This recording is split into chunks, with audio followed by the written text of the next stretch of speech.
Hello there guys, how's it going? I hope you're all having a good day so far.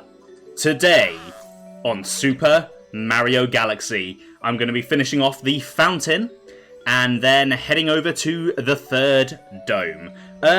1 second, this sounds really... No wonder. I was going to say it sounds really loud, and both my regular volume audio monitor and my loud audio monitor for when I'm muted were on. Not sure why both of those were on. That's... Yeah, I think I must have ended the stream in mute mode last time, because it was all set up weirdly when I started OBS up today.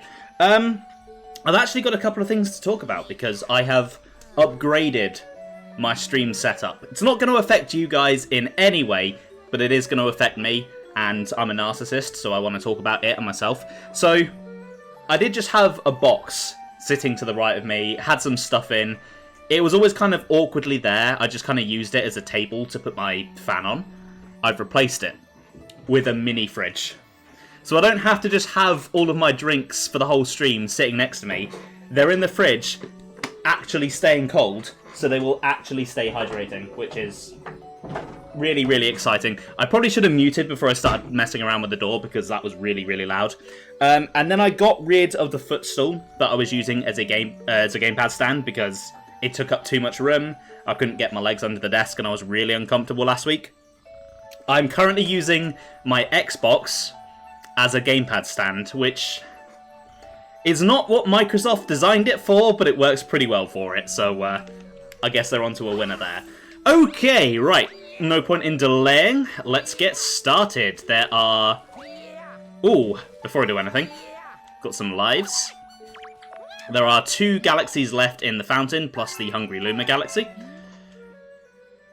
Should be able to whip through those real quick. Yes, I will take them, please. Okay, maybe this wasn't a good gamepad stand. There we go.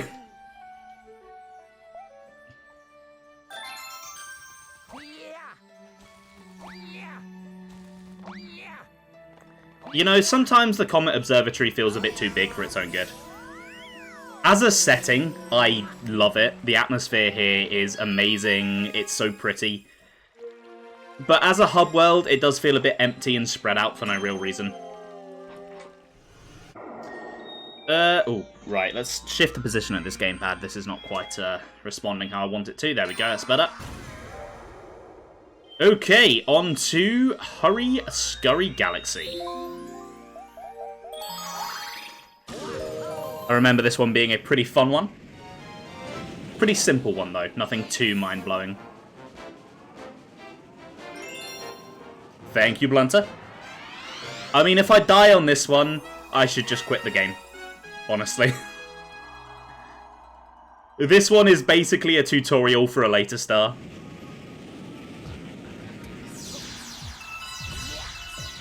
Yeah, the idea here is, once you stand on these green platforms, they disappear. Pretty simple mechanic.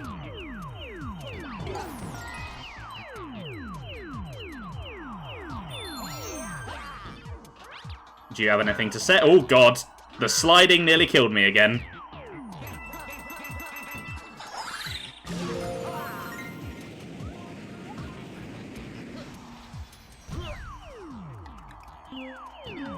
Okay, so basically just run around, collect all the things.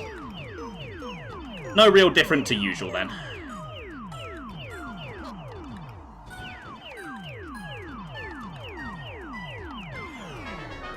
See, nice and easy, nice and quick. I managed to get 24 stars last time, which was a really, really good number. If I can keep up that pace, I can get through the game in 5 streams, which lines up pretty nicely with my plans for the end of the month. So I'm going to be aiming for that. I'm on holiday at the start of November, and if I can get this done in 5 streams, I can do the first half of the epilogue of Xenoblade X before I go, and then do the second half when I get back. And I think that works out quite well.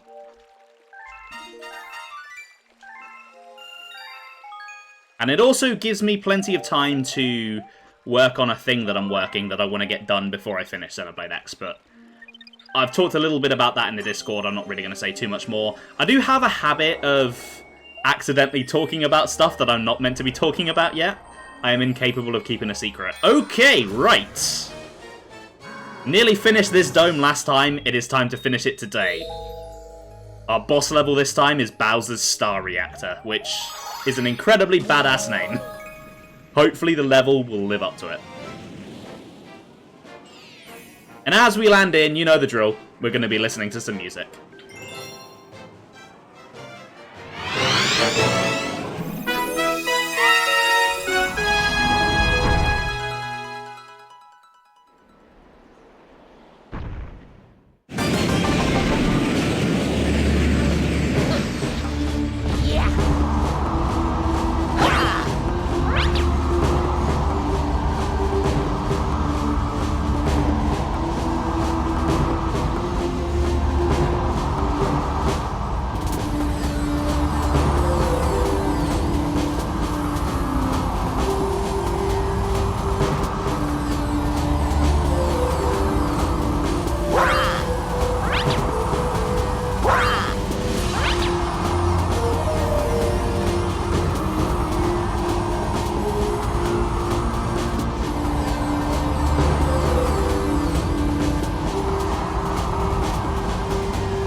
If you've ever played Super Mario 64, you will be very familiar with this bit of music. It is a remix of Koopa's Road from that game, which is probably one of the most iconic Mario themes ever. I don't think it's a stretch to say that.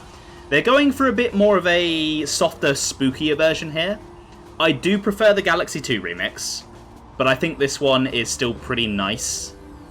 Although, I don't know how it stacks up against some of the other bits of music in this game. I don't think it uses the orchestration quite as well as some of the others, but it still sounds nice. So I still wanted to highlight it. Plus, it's a remix of a great track, so I had to highlight it for that reason as well. So this level is quite a bit more involved than Bowser Jr.'s. There's actually a level leading up to the boss fight here, which does tend to be the trend with these games. The Bowser levels do tend to be longer and more involved than the Bowser Jr. ones. Which, you know, it's kind of the way it should be. Bowser is the big bad. Oh, have you got something to say? The gravity here is all out of whack. Check out the arrows. Ah, is this the first time we've seen this mechanic? The gravity arrow.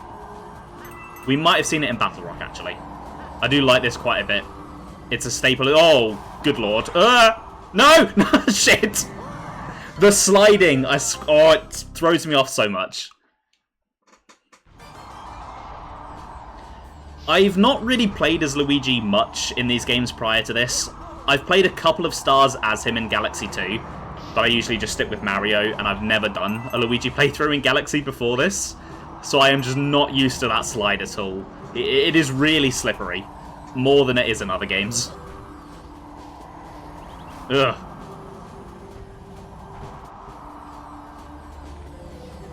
I think once I'm done with this playthrough, I will not be doing another Luigi playthrough. I think I am happy for this to be a one and done.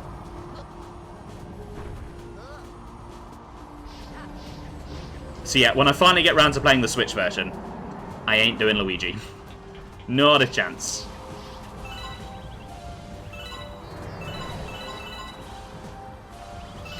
I love the guy, but he's a pain in the ass to control.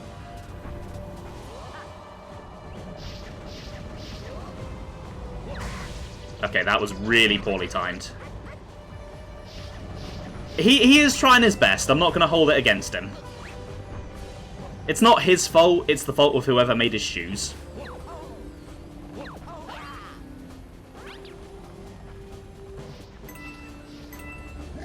Okay, here we go. Here's the big man himself. Big bad Bowser. Right, gotta run. We're pulling a Metroid, we've got kind of an escape sequence.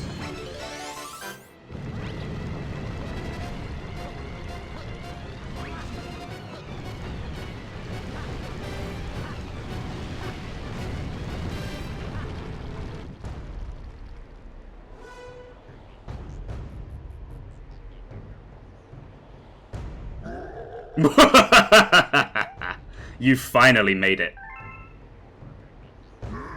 Just in time for me to stomp you into space bits. Right, let's listen to some more music.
I love how grand the Bowser themes are in these games, and yes, I love the dynamic music. You guys should know by now that I love dynamic music in games, and the choir kicking in when you get into Hit the Fire is just, oh, it feels so good. What? How? Foolish Luigi. My plan is too far along now. You really think you can stop me?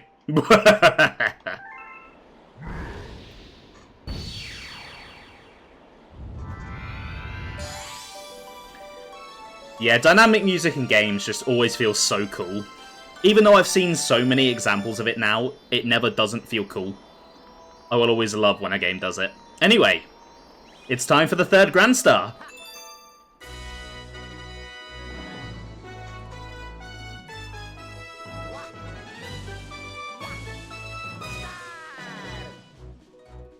Oh yeah, orchestras and villains go together perfectly.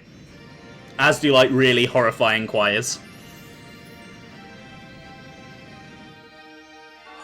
Not horrifying as in bad, you know what I mean. So yeah, as the star gets bigger, it gets bluer. Scientifically accurate.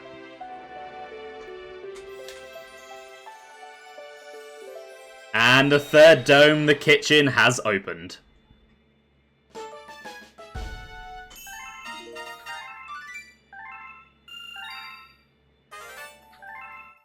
I expect I've discovered quite a few galaxies. Yes, there we go. Got a bit of choice going into the next dome then. You rescued another Grand Star and power has returned to another dome in the back of the observatory. But I still don't think we have the star power we need to fly the observatory through the universe. The villain who kidnapped your special one took her far from here, to the center of the universe. Once our star power is restored, the observatory will be able to go there. Then you can reunite with your special one. Well, he's kind of my brother. She's kind of my brother's special one, not mine, but, I mean, if you think it'll work out. Okay, right. Got a couple of things I want to do before I head over to the next dome. That was not one of the things that I wanted to do, but I've done it now anyway, so no taking it back. I want to go and feed this hungry Luma, because there's a bonus galaxy to do. Princess-in-law. Hey, you! Yeah, you! Got any tasty starbits? If you feed me a bunch of starbits, I'll burst with snacky happiness and then transform. I'm famished. I need 400 starbits to curb the hunger pangs. I should have plenty. Hold on. There we go. Luigi does make this kind of awkward because he's slipping and sliding all over the place. That's it. I'm stuffed. Here we go. Transform!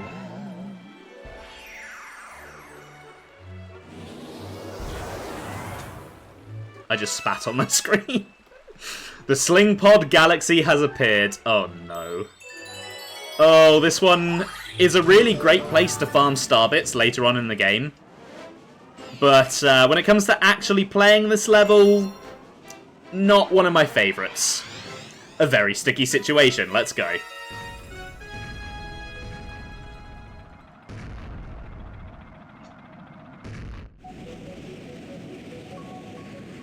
Oh, I love this bit of music. It's called Space Fantasy. I wish I could hear it properly. My headset is kind of dying. So the right side keeps cutting out. But the left side, the side that's actually working, I have an ear infection in. So I can't hear properly. It's quite awkward. This used to be a Luma. Apparently so, yeah. I don't really know how that works, but I'm not going to question it.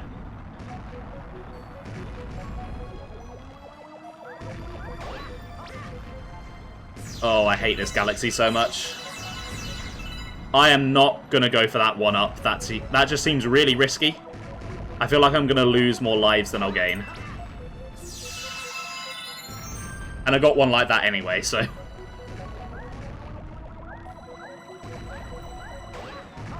Oh, God. That was awful. Okay, pull stars I can deal with. Pull stars are fine.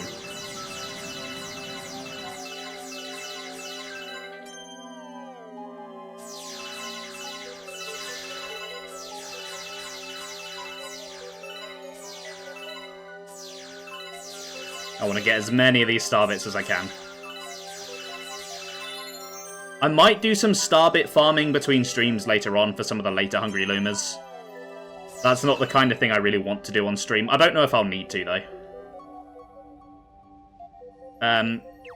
Oh! My Wii Remote nearly screwed me there. There we go, I'll grab that one. I got the pretty version, but Joe, I don't have Luigi on the pretty version. I don't want to play the game twice back to back.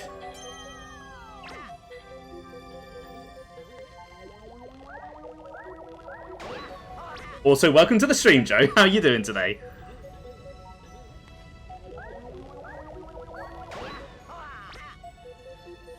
Oh, dear God. This bit.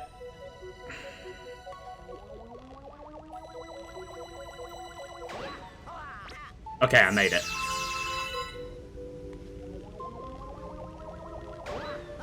Oh, no. No! I was so close!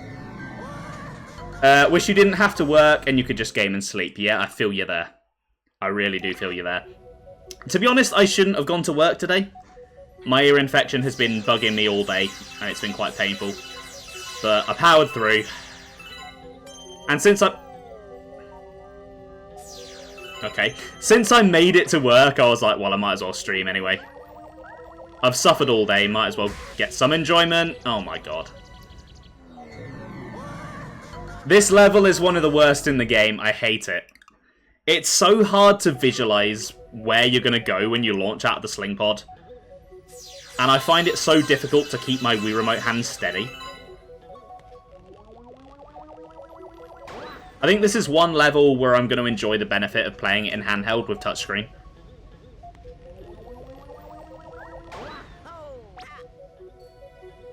Okay, maybe I should go for the one-up here. Nah, I've got like 20 lives, I'll be fine. And it's not like a game over really means anything.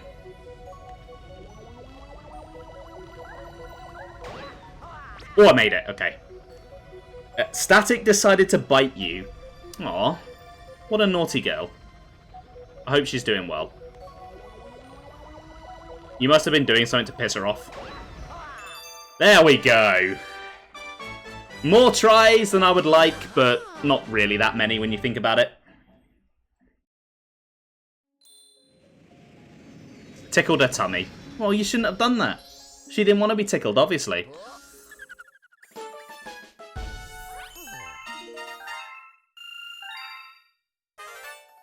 Hey, yes, the library. That is a thing that people like about this game. And it does have new pages in the new version. I was debating about whether I was going to show the library on stream, because it is one of my favourite parts of the game, but at the same time, you know, I've played it myself many, many times. People know about the storybook, and I'm trying to get through these stars in good time, but I want to show it.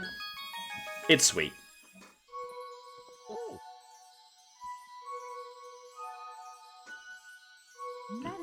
Let us begin.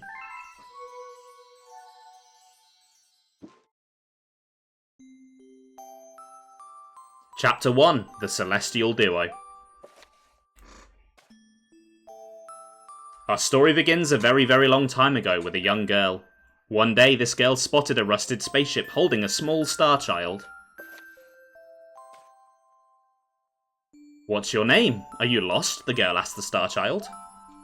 I'm Luma, and I'm waiting for Mama. She's coming for me on a comet, said the star child, who had been waiting day and night. Don't worry, I'll wait with you, the little girl promised Luma. At nightfall, the little girl borrowed her father's telescope and peered into the sky. She looked and looked, but she saw nothing. Hours turned into days and then years, but still the sky revealed nothing. Finally, the little girl sighed and said to Luma, if we stay here looking much longer, I'll be an old lady soon. But then, she had an idea. Why don't we go out there and find your mother ourselves? The girl and Luma fixed up the rusty spaceship and then the two set sail into the starry sky. And this is how the search for the Celestial Mother began.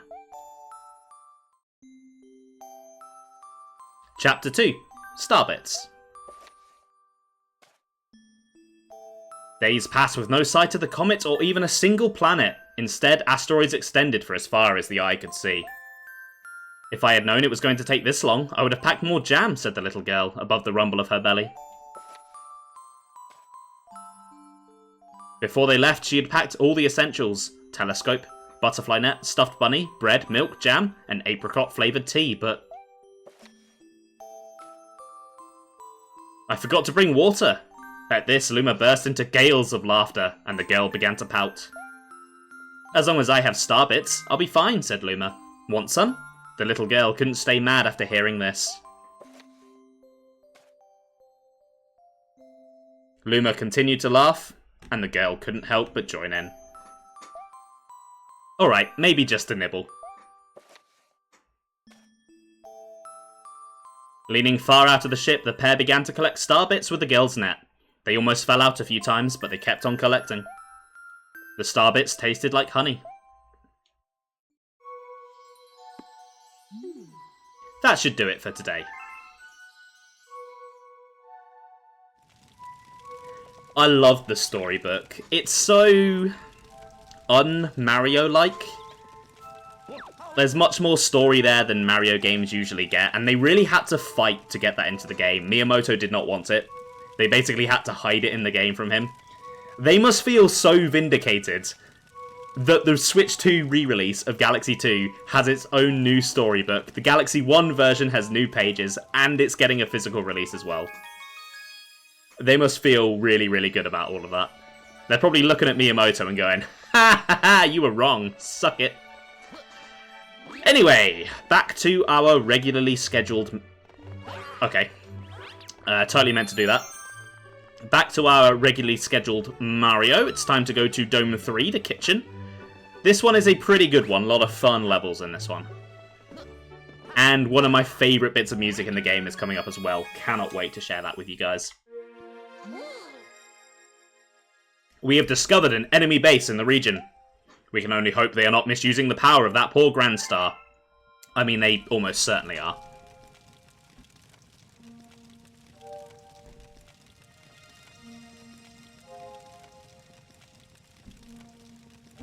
Okay, right. There we go. He saw the movie do well and asked for more pages and a physical book to make the make the money to feed his family. Yeah, we don't want Shiggy to starve now, do we? Okay. I mean, why not just start with the 16 one? Okay. Beach Bowl Galaxy is up first.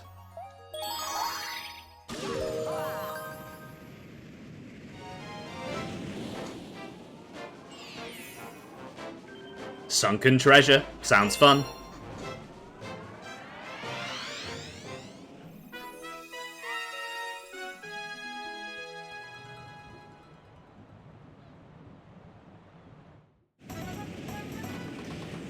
This is one of the levels in the game that feels quite a bit more sandboxy than the others. I think this one definitely leans a bit closer to that 64 and Sunshine style. Because Galaxy does kind of toe that line between the two styles of 3D Mario. Yeah, this beach bowl is pretty much penguin paradise. I love the penguins. They're so cute. If you want to know about swimming, ask us penguins. We're friendly. Okay, Sam, see you in a moment.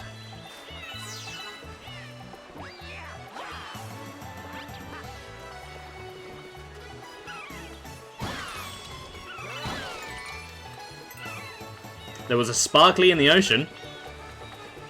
Oh, let's go find that then. The students are distracted by the sparklies. Well, I would be too if I were them. I love a sparkly.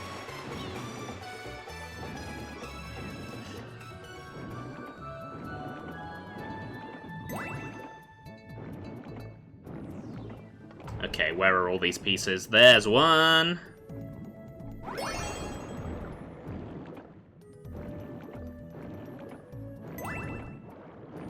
Of course, out of all the levels they had to make more sandboxy, it's got to be the water one. They know how much we love water levels. I used to think that the swimming controls in the Galaxy games were actually pretty good, especially by 3D Mario standards, but no, these days they still feel quite awkward.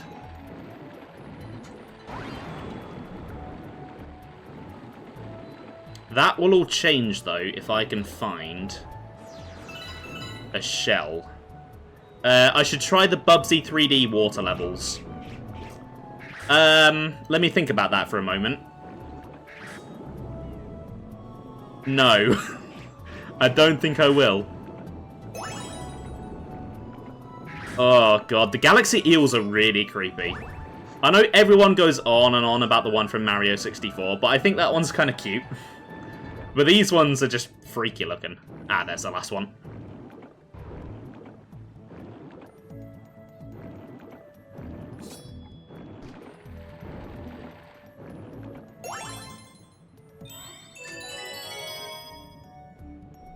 Yeah, I don't think I'll ever try anything out of Bubsy 3D. Especially not the water levels. I only play good games on this channel. And Dinos and Ghosts. God, I've not played that in the longest time.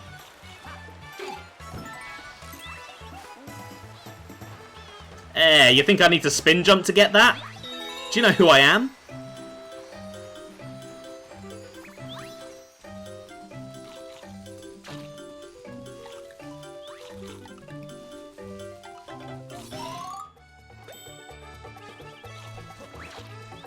Okay, and then I think I need to slam that down to get it, don't I? Okay, there is a timer, but that does not concern me. It maybe should have concerned me. I forgot to account for my own incompetence. I'm not even convinced I need that to get up here, though. I think I can just go... Hold on. Yeah, there we go.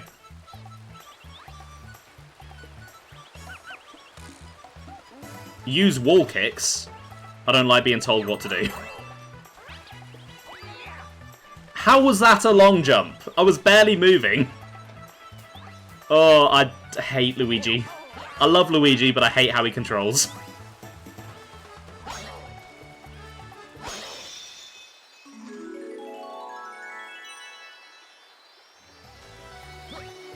Okay, there we go. Star number 1. I like your attitude. Hey, Joe, thank you for the subscription. I also forgot to actually voice out thanking Blunter as well, who subscribed earlier. Thank you to both of you. You don't have to subscribe, but it is really, really appreciated when you do. Give Shiggy 5% of this. I don't think I even get 5% of that, so... Unless you mean 5% of what I get, which is, like, less than a penny. A new storybook. I think I'm gonna wait... before I go and do that, because I've only just done the first 2 chapters. We've just got started on Beach Bowl. I'll finish Beach Bowl first, and then we'll go and read it. Just to keep the pacing nice, you know. Don't want too much back and forth. Okay, passing the swim test.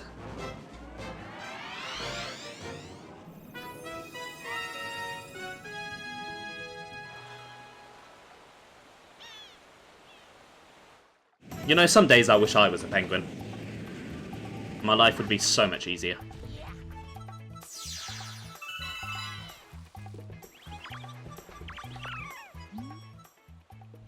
Now taking applications for the Beach Bowl Swim School's final swim test. A Pikmin. Life would not be easier as a Pikmin. Have you played those games? Have you seen how easily they die? You here to take the swimming school's final swim test? Yeah, you betcha. This test is all about underwater shell collecting. Bring me back the gold shell and it's an automatic A grade for you. Okay, right, where's this shell then? If the camera would like to please cooperate. There it is. Well, looks like that guy's already got it. He's passed the test. I should just let him keep it. Nah, what's she talking about? So the shell controls are a lot better than the regular swimming controls. Plus they have brakes as well. And they've got proper brake lights, which I find really funny. Like, it's stupid. It makes no sense. And that's why I love it. Amazing. I didn't think you'd actually be able to bring it back. Well then, here's a big gold medal for you.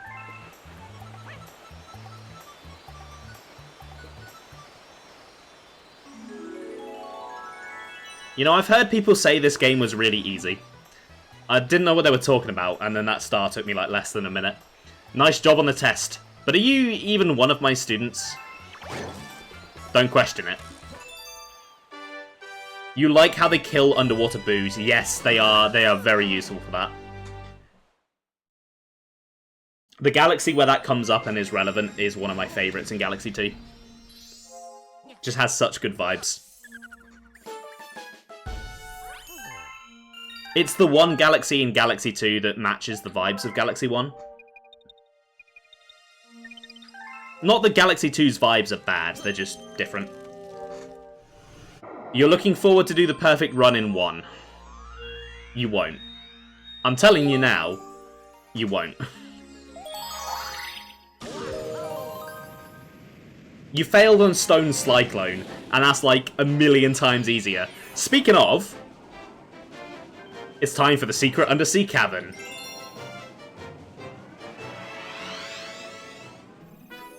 Yeah, Galaxy 2 is a masterpiece.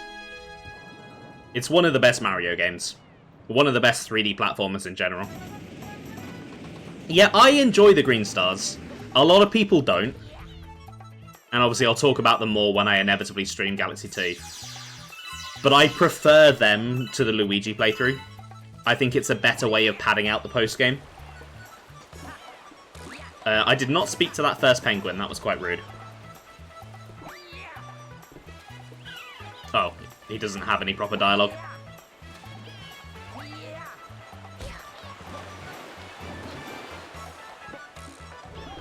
I mean, I think it's better than 64 personally, but I kind of think 64 is a bit overrated. Don't hit the wall on the ocean floor with a shell. It would break and... well, sounds like that's what I've got to do.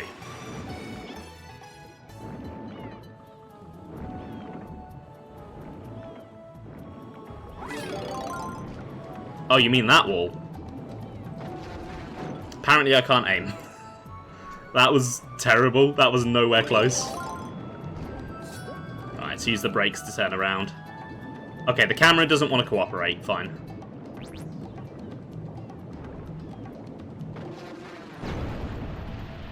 Okay, there is that, but there was a chest here, which might have something good in it. Maybe a 1-up or something. The final Bowser music in 2. Oh yeah, that is such a good bit of music. I mean, all of the Bowser battle themes in these games are great.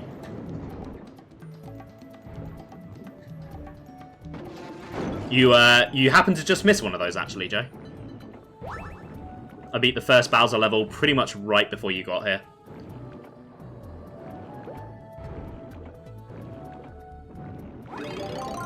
Yeah, Boss Blitz Galaxy is a fun one.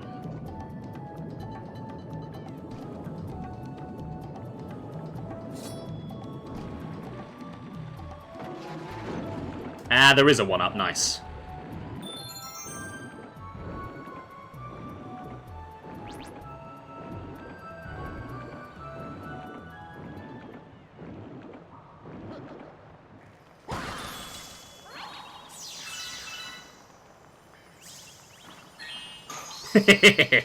Get starbitted, fool.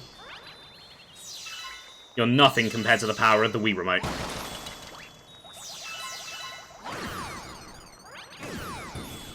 You're on 126 out of 240. You've got a long way to go. You're only just over halfway there. Although, to be fair, I think the green stars tend to go by a lot faster than the normal ones.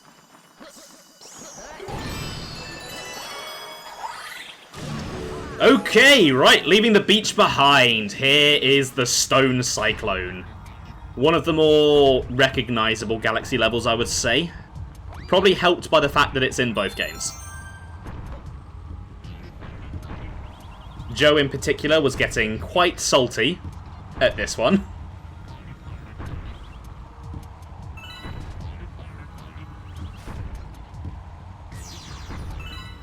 Easy, Joe, I saw all of your deaths. I saw you bitching. You can't rewrite history. Although this version is quite easy. This version is really, really slow compared to the Galaxy 2 version. I think the Galaxy 2 version is even faster than the Prankster Comet version in this one. You don't bitch. The lie detector determined that that was a lie.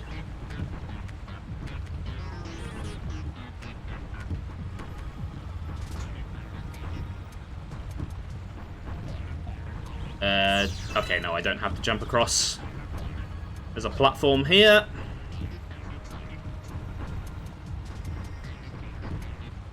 To be honest, as much as the fast version is harder, I think this is quite annoying, having to wait for these. They are very slow.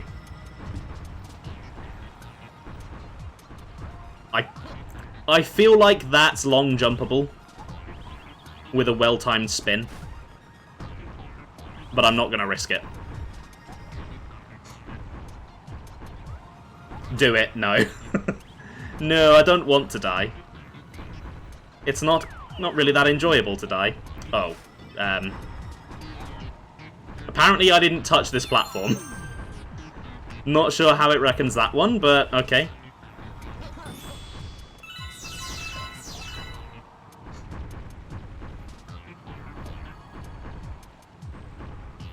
Okay, you know what? I'm just long jumping here. There we go. Ugh.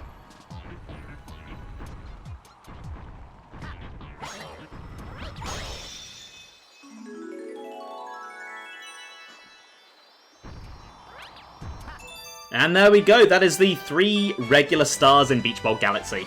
I believe there's still a hidden star, and the Prankster Comet is also probably going to show up in, like, a minute, if that. It's probably going to interrupt me getting the hidden star, actually.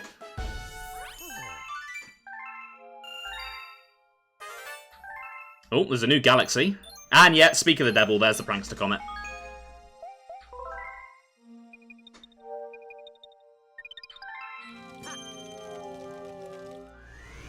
So I think this is the 4th variety of Prankster Comet that we're seeing now, and it's quite a rare one. This is the Fast Foe Comet. And you'll see exactly what it does once we land.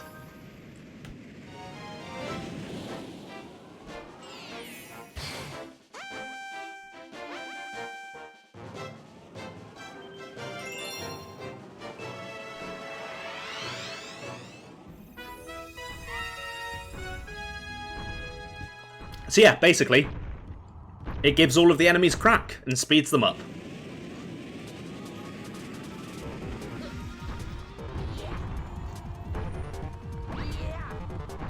That said, compared to the Galaxy 2 version, which I think I've played more than this version, it's still pretty slow.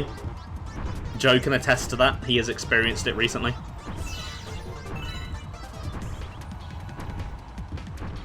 I'm going to be fancy here. There we go, nice. You like crackling. Crackling is nice, but that's not what I was talking about. Oh, to be as innocent and carefree as you. Ugh.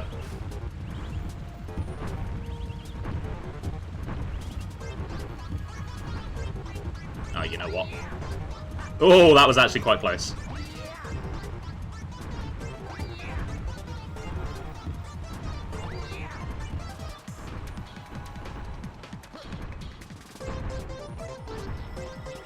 Okay, I'm going to have to time this long jump here pretty well.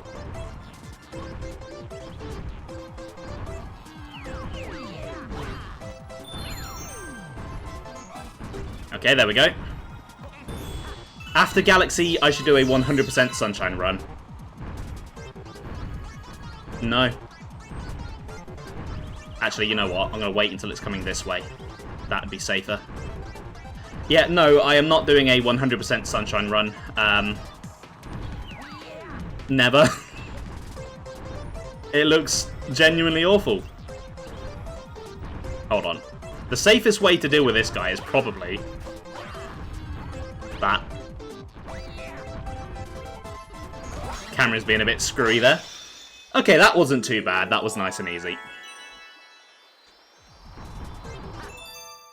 You enjoyed it, Joe. I've seen the things you enjoy. Like, you have the weirdest taste in games.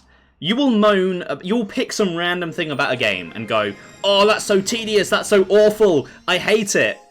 And then you will find the actual most tedious, terrible things and go, oh, this is really good.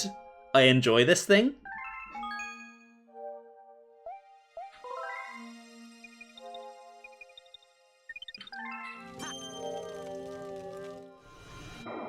Okay, hidden star time.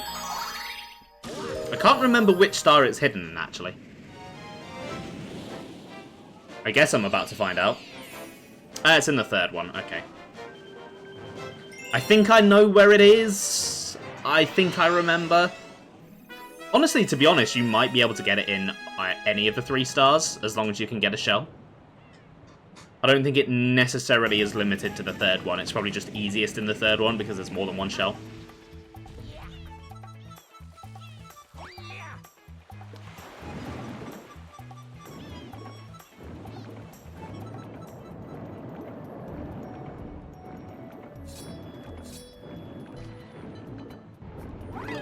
Yeah, anyway, guys, while Joe is here in chat, he's been chatting a lot of shit recently about how the perfect run in Galaxy 2 is really easy, and he's going to beat it in less than 5 tries.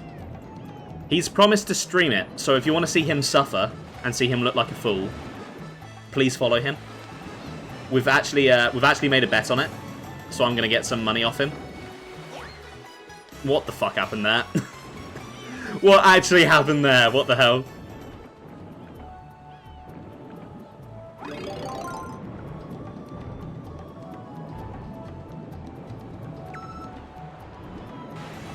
Okay, I'm supposed to go onto land somewhere with this, but I can't remember where.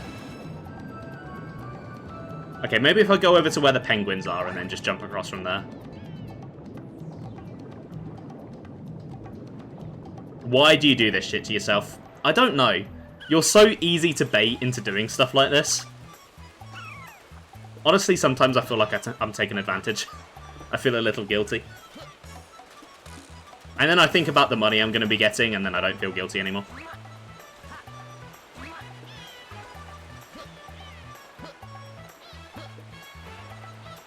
Right, I think it's... no, there is a pipe there. I don't think that's where the secret star is. I can't actually remember what that is. Hold on. While I'm here.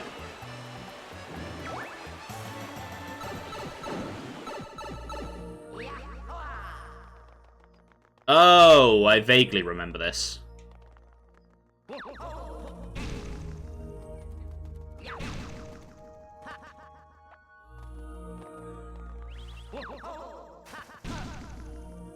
Hold on. I should be able to line up a pretty nice wall jump here. There we go.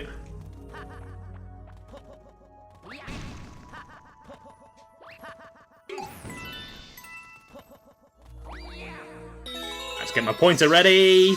And nice, lots of star bits.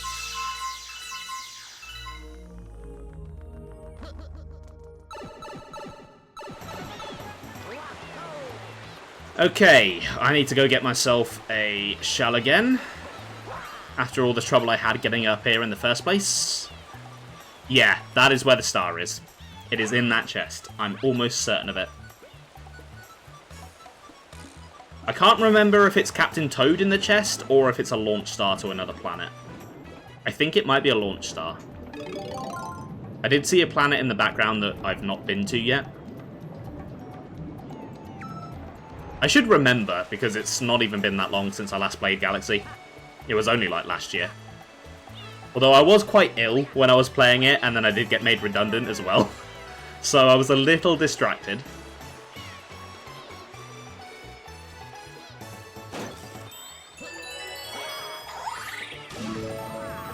Okay, it's a new planet.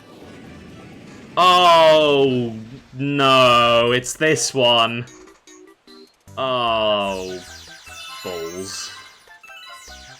Speaking of sunshine, look who's back.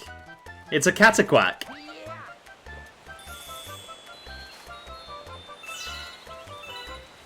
Right, okay. Come on then, buddy. Over you come. That was a little bit early, but you've got the spirit. Hey, no, where you go? You didn't have to kill yourself, Jesus! It wasn't that bad of a mistake.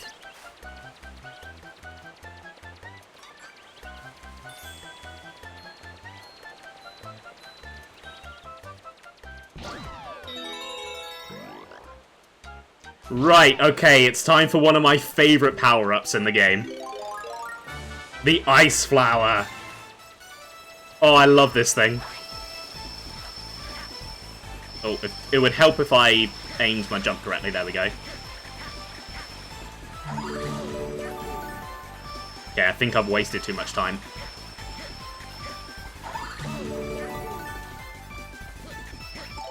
There we go, nice, nailed it. Okay, now I need to get hit by a Cataquack while guiding it across the ice. Yeah, this one's a bit of a pain. At least the music is pretty hype, though. All of the timed power-ups have really, really good music in this game. Come on. Come on.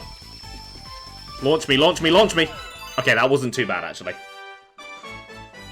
Maybe I was misremembering it as worse than it was?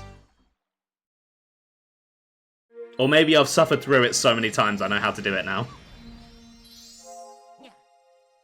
Okay, I think it's time to go read another storybook chapter. I am going to need a drink refill before I do, though. Because, yeah, as you can see, it's very low.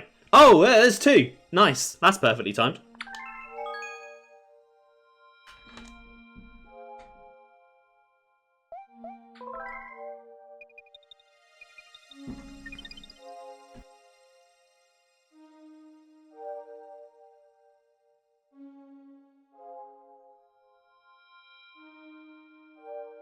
Oh, that's so convenient. And it's still so cold and fresh. Usually my second glass has warmed up by the time I get to it, and it's just not hydrating anymore. But that is nice and chill, ice cold. I just want to thank my mum for bringing this fridge all the way up from Cornwall for me. Put it in her car like a pro. She's the best.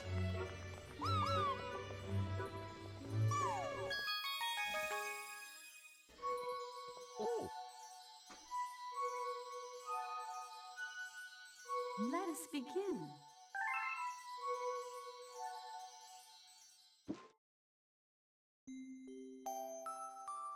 Chapter 3. The Comet. A beam of light pierced through the ship's window.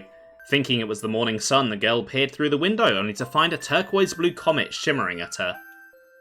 The little girl shook the sleeping Luma awake and shouted excitedly, "We have to get to that comet."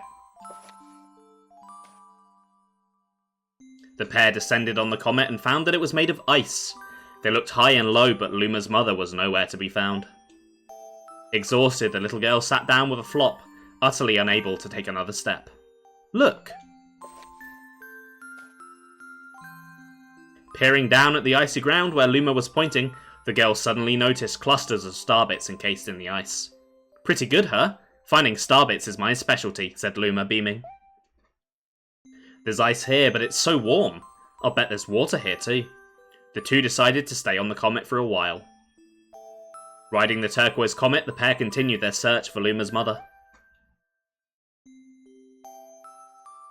Chapter 4. The Dream.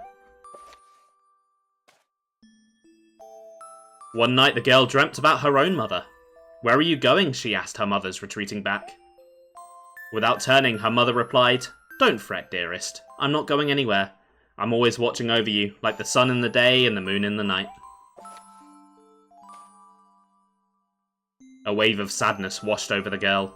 "What about when it rains and I can't see the sun or the moon?" Her mother thought for a moment before responding. "I'll turn into a star in the clouds and wait for your tears to dry." When she awoke, the girl's face was damp with tears. "You have starbits in your eyes," said Luma to the girl. Wiping her face, the girl replied, "These are tears, not starbits. I'm crying because I'll never see my mother ever again." At this, Luma began to cry too. "Mama! Oh, Mama! Ah!" The pair travelled through the starry skies and though they encountered many other comets, not one of them held Luma's mother. Luma was despondent. Now, Luma. The rain clouds won't go away if you keep crying, the girl said, giving Luma a squeeze. I'll give you a present if you stop. The girl closed her eyes and said gently, I'll take care of you. With these words, she felt a small spark in her heart. That should do it for today. Yeah, a dead mum in a Mario game. Definitely not what you were expecting coming into this game.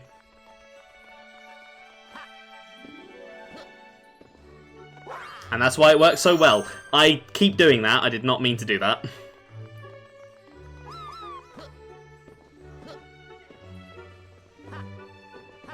It's because of how slippy Luigi is. Okay, let's do a small galaxy. And then let's do the next big one. I think this one was unlocked first, so let's do this one first. Oh no. Bubble Breeze Galaxy. It's not one of my favourites, I will say that.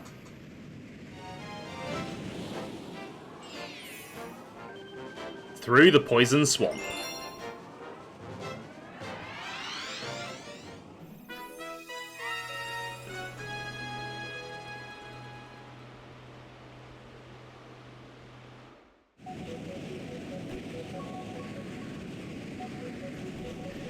So, this is the game's third motion control gimmick galaxy, and this one is a lot less interesting than the other two.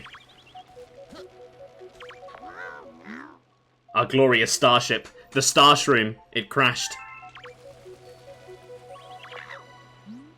This is a poisonous swamp.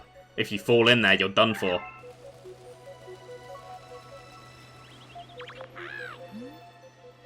Woohoo! The wind sure is strong here, eh? Don't you think it'd be awesome if you could ride that wind? Yeah, it would be pretty cool. If I didn't have to control it with motion controls.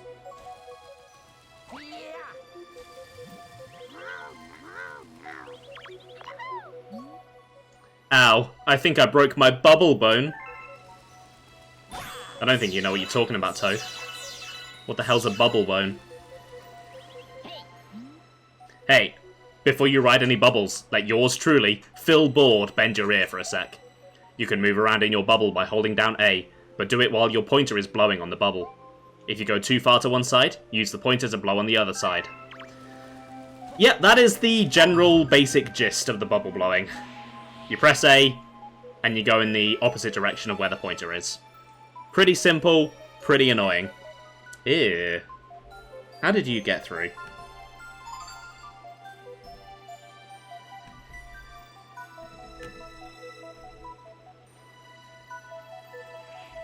I might have to set up that auto mod that Ben did.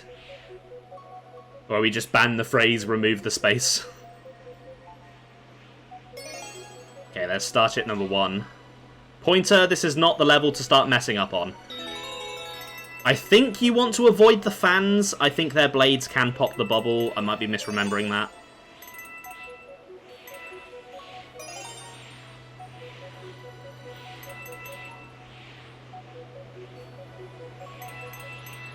At the very least, while this level is annoying, the music here is great.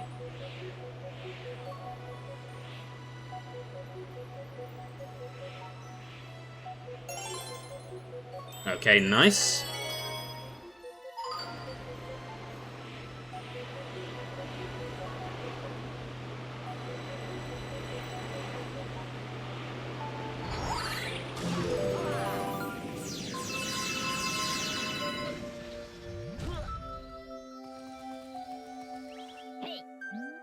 Hey, I forgot to tell you something. So if you get in a bubble and you want to get back to the surface, just press Z to get down. Oh yeah, and if you get pinched between moving obstacles, that big bubble's going to burst, so watch out.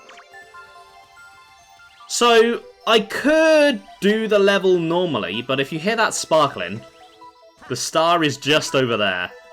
And there is a way, if I aim myself correctly here.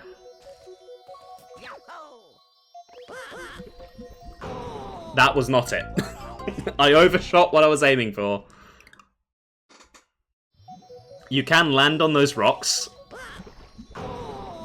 and skip straight to the star. Or you can just skip straight to dying. That's also an option.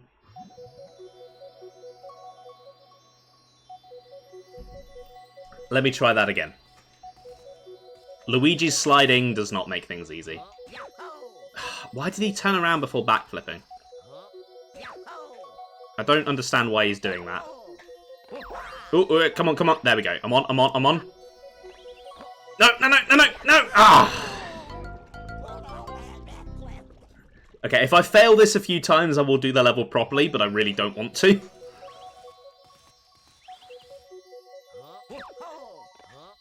Okay, here we go. This looks better. Nice. Who needs to play annoying levels when you can just do that?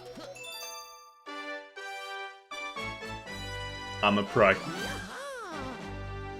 That's why they call me Pro 98. No one calls me that. They shouldn't either. It's a bad name.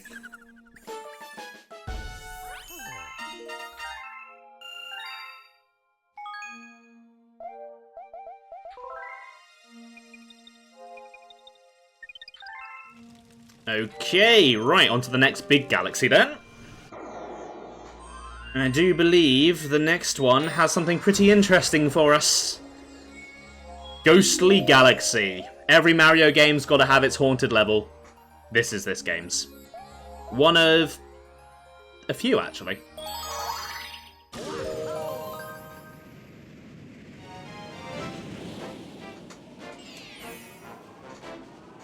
Okay. Luigi and the Haunted Mansion. Luigi's Mansion 2 before we got Luigi's Mansion 2.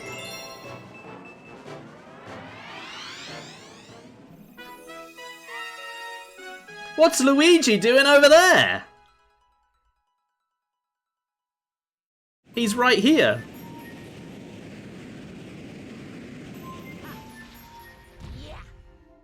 I love the background of this galaxy. It's like a giant wormhole. It looks really cool. Hey, Captain Toad. We detected signs of Luigi in this galaxy. I hope he hasn't been eaten by ghosts. And yeah, you've got all these spirits like flying into the wormhole. It's super cool. You've also got these weird pumpkin Goombas. They drop fire for some reason. I never quite worked out why they did that. I suppose pumpkins have fire inside them at Halloween because you put a candle inside them. So it's probably a reference to that, but there's already a Goomba in there. So you do have to be careful if you try and ground pound them, because if you hit the fire, it does make you go, ow.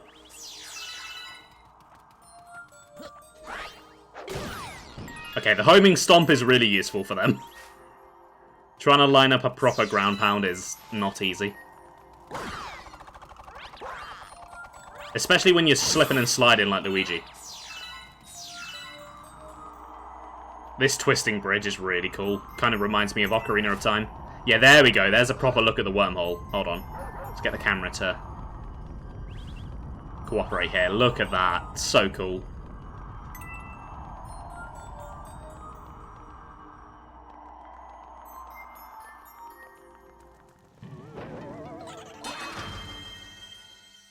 So just like in Luigi's Mansion, if you can get a Boo into light, they die. Well, it's a little bit more complicated than that in Luigi's Mansion, but this is a much simpler game in terms of gameplay.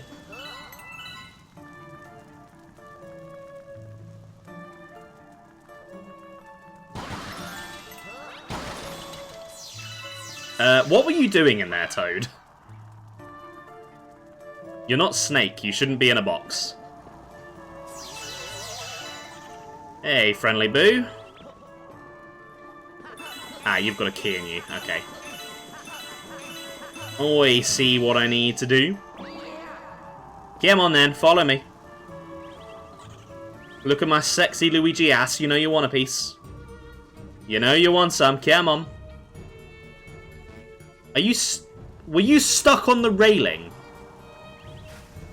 You're a ghost. You can go through it. How are you stuck? That doesn't make any sense. That makes no sense.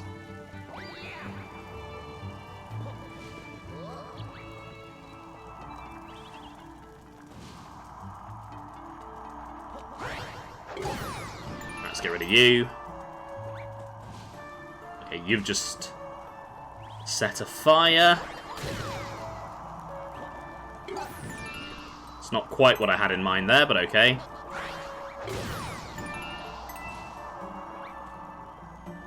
Give me that, thank you. That is a really small black hole. Not quite sure the physics actually works like that, but it's Mario, so why am I questioning it?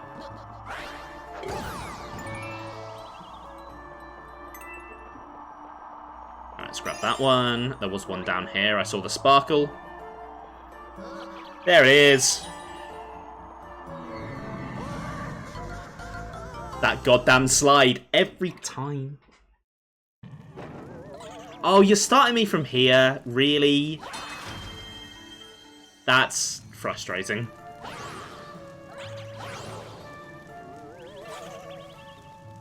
Come on, this way, this way. Dude, you're a ghost. Go through the statue. How am I getting on? Well, I just died. And this ghost is getting stuck on things, despite the fact that it can go through things. That's it, stay there. There we go. Basically, it could be going better.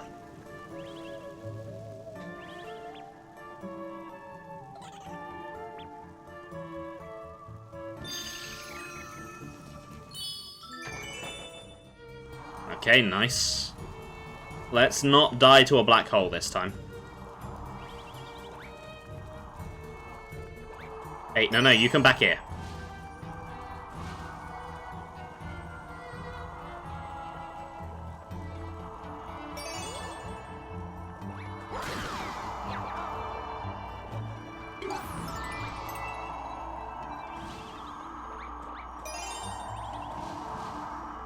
Okay, there's only one more, and it's on the ceiling, where there's no black hole.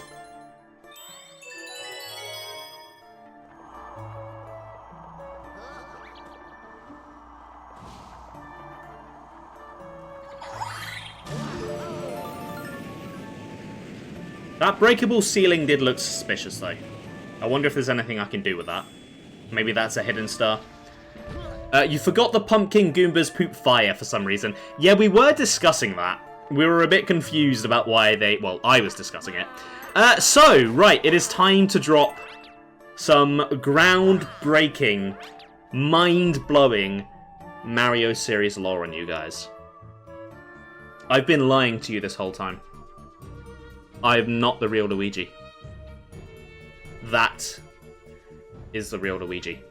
You should have been able to tell, because this Luigi murdered a baby, and the real Luigi is a great nice guy. He wouldn't do that. So basically what happened is Mario just gave in to his impulsive thoughts, and he became the true psychopath that he always has been. In order to stop him from taking over the Mushroom Kingdom and killing everyone, they started watching films for inspiration. And they watched this little film. In fact, it was a trilogy of films called The Matrix. And in those films, the villain is able to put his hand in someone, and they turn into him. Luigi, from watching those films, realized that the world he was in was also inside a computer, because it was a video game. So he learned how to do that. So he went up to his brother, tricked him into thinking he was going for a hug, and he shoved his hand inside Mario, and Mario turned into Luigi. Some of his psychopathic tendencies still come out occasionally, but for the most part, he is a much better person like this. In fact, no one even remembers Mario used to exist. He was just that one red Luigi that existed one time. It's a true story. Ask Miyamoto. He'll tell you.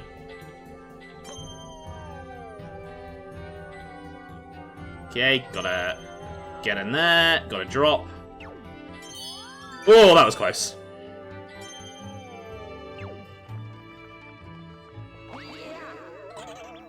Hello, Booze.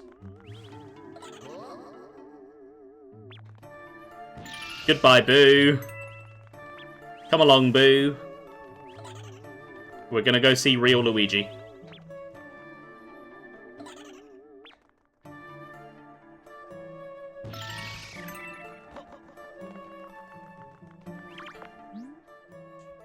I can't read the sign. It's written in Booish. Okay, it's time for one of the best power-ups in the entire series. The Boo Mushroom. You transformed into Boo Luigi. Shake the Wii Remote to vanish. So like this, you can float around, you can turn invisible, but like the Boos, you cannot touch light. You will turn back to normal if you do. Let's grab that, get the 1-up.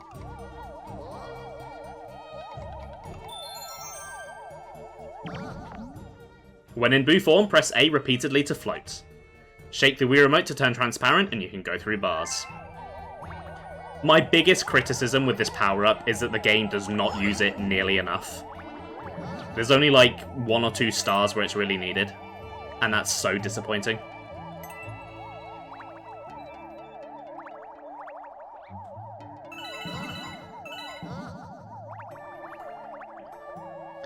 While you're like this though, the ghosts aren't shy anymore.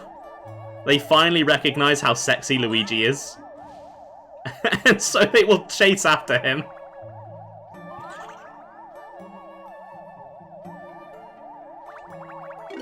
Oh shit.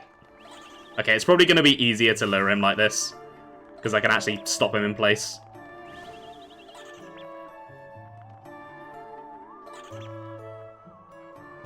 Let's get rid of you.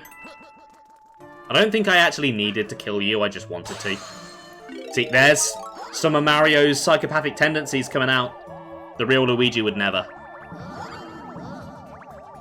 Let's turn back to normal. I'd like to see someone disprove that law, by the way.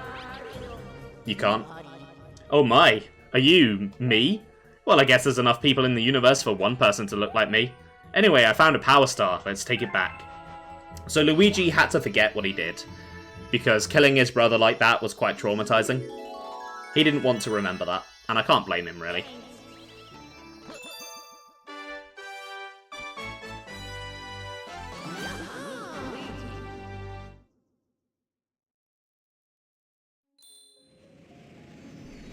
Oh, something's going on.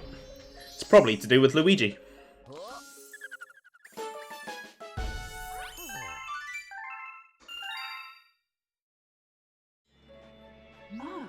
Welcome back. Look. I can see your twin from here. If you ask him, I bet he'll help you search for power stars. And I'm sure he has a lot to tell you. You should go speak to him over there by the garage. I will go and speak to him. That sounds like a fantastic idea.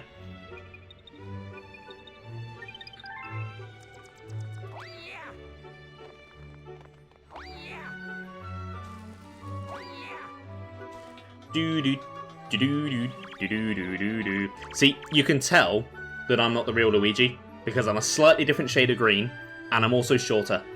That's the Mario in me coming through.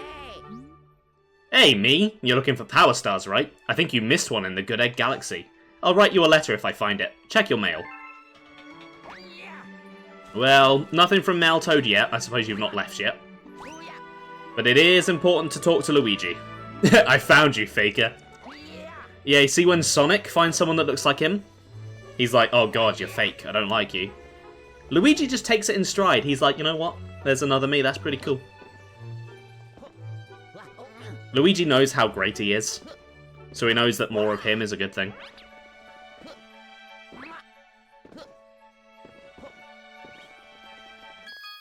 Right, back to Ghostly Galaxy then.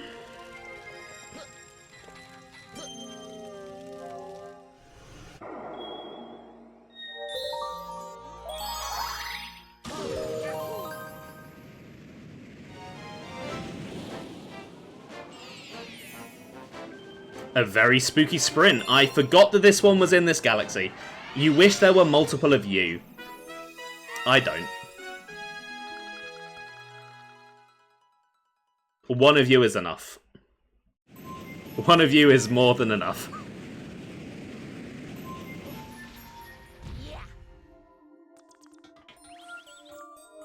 Hey, Toad. You not got anything to say? There we go. The brigade members haven't come back. What are they up to?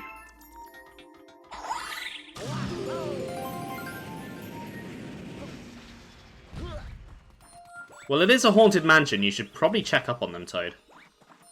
They're probably in danger.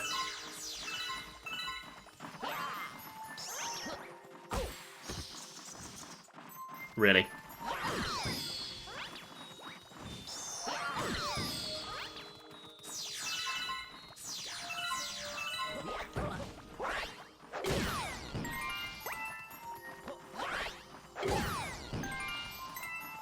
Right, I think the sparkly rock over here is a hidden star.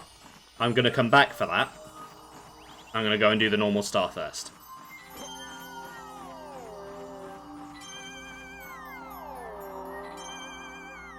Well, I'm going to do the 2 normal stars first, and then come back for the hidden star. Because then it will actually tell me if I'm right.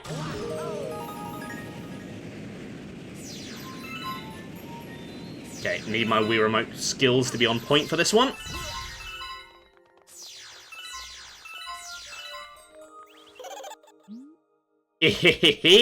So you're after it too?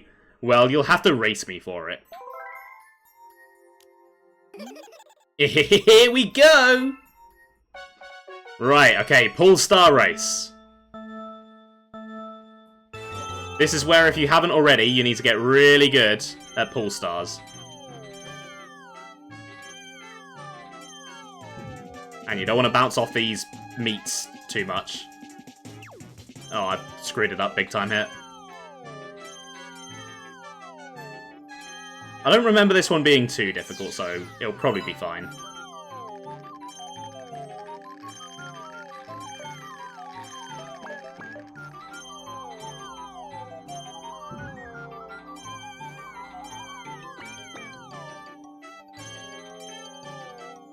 I'm saying that, and I'm doing very badly.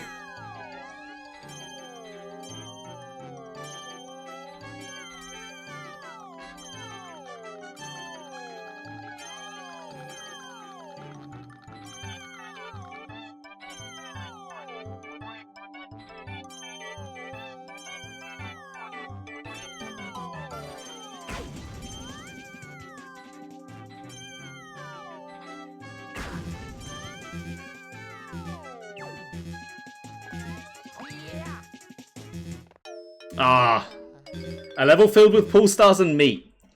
What did Nintendo mean by this? 1 minute 12:40, huh? Better luck next time. I'm gonna kill you.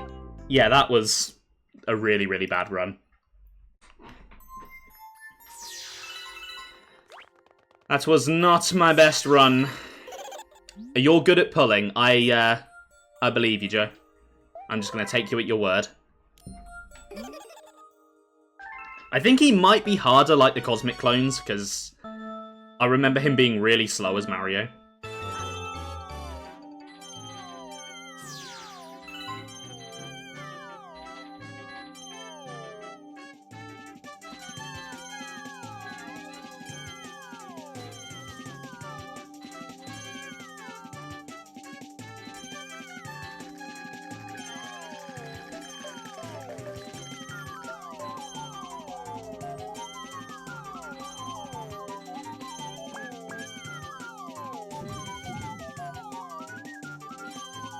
Oh, there is a sling star there. I'm pretty sure that's a shortcut.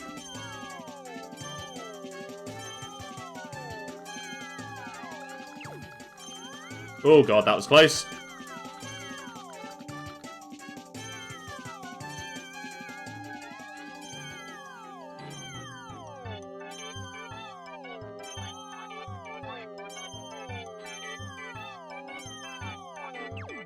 There we go. That was much better.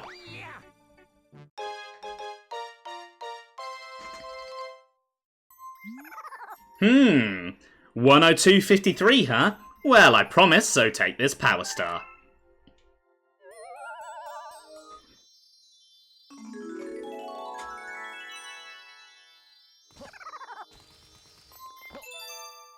Thank you, Blunter. I'm glad you guys can appreciate the successful attempt and just ignore the failed one. It makes me feel quite happy.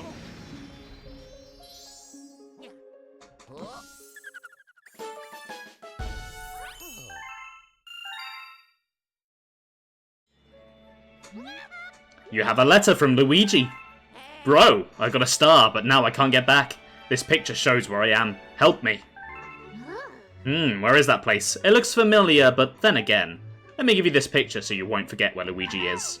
To view a picture, press minus or plus to access the pause screen, then use the letter icon to check the picture. Right, slight detour from Ghostly Galaxy then. Let's go back to Good Egg, because I would recognise Good Egg Galaxy anywhere. I've also played this game many, many, many times before, so I know exactly where he is.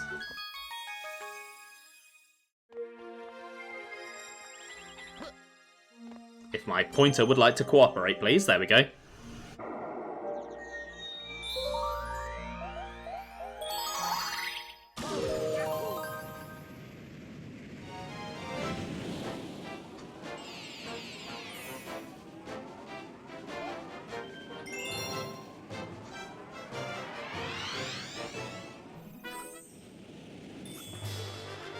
Okay, right.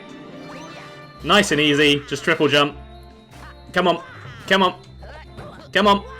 Come on. There we go. You came to save me again. I knew I could rely on me. What? The Power Star? Yeah, I got it right here.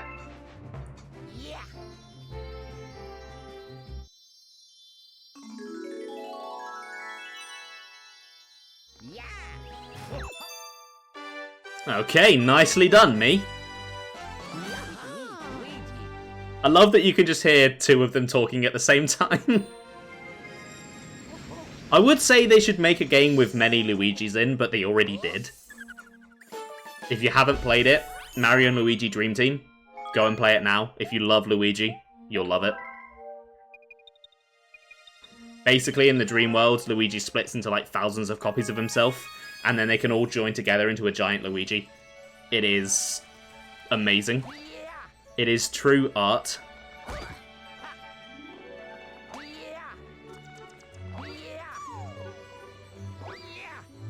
Plus the soundtrack on that game is amazing. So many good battle themes.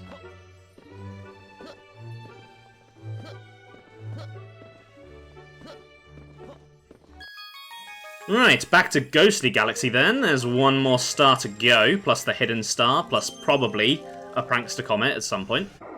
I'm hoping that doesn't actually show up today, because Ben was referencing a Daredevil run last time that's a pain in the arse. And, well, this one is a pretty good candidate.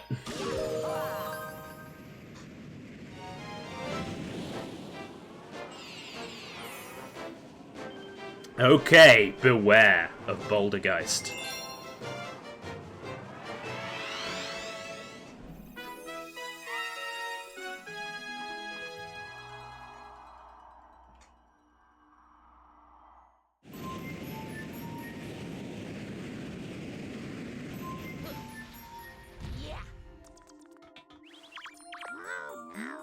Luigi was kidnapped by the monster that lives here. Well, let's go save Luigi again, then.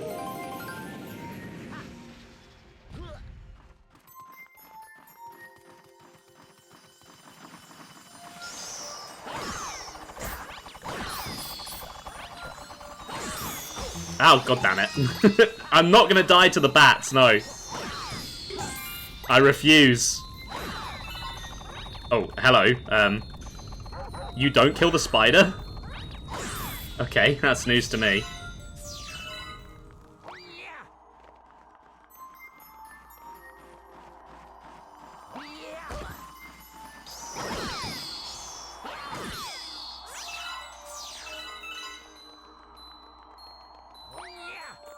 Right, there's a new type of boo in this level. The bomb boo. They're black. What did Nintendo mean by this?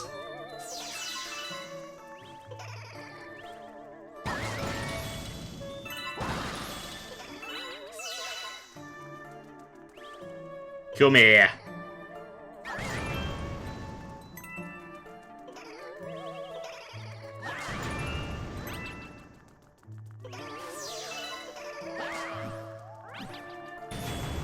Swinging them around is really fun, though.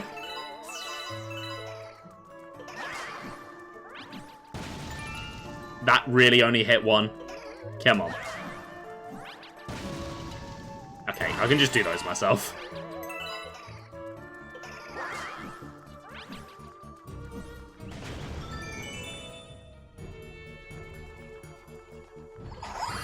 Oh, there was an item box there. I completely forgot about that.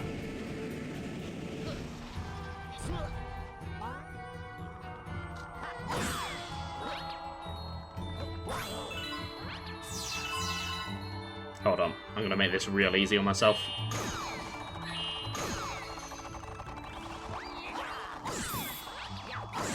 There we go. Nice. Same for you, actually.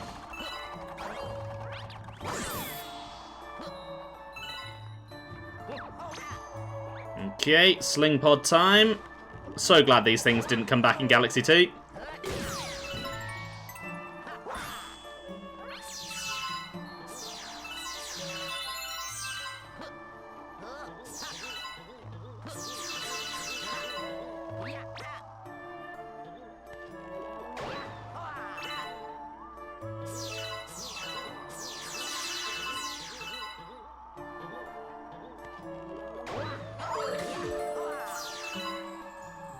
That was terrible. Come on, let's get those star bits. Hey! Oh, it's Blunter! Oh, I just suddenly had Xenoblade music in my ears. Usually it's Army that does that. I thought Army had joined the stream.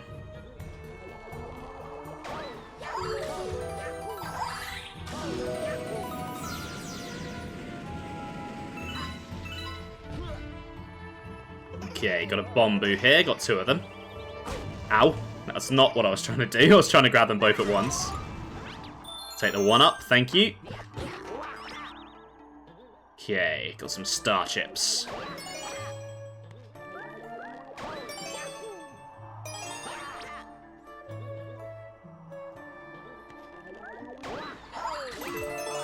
There's that one. And there's one more in the corner. There we go, just about managed that.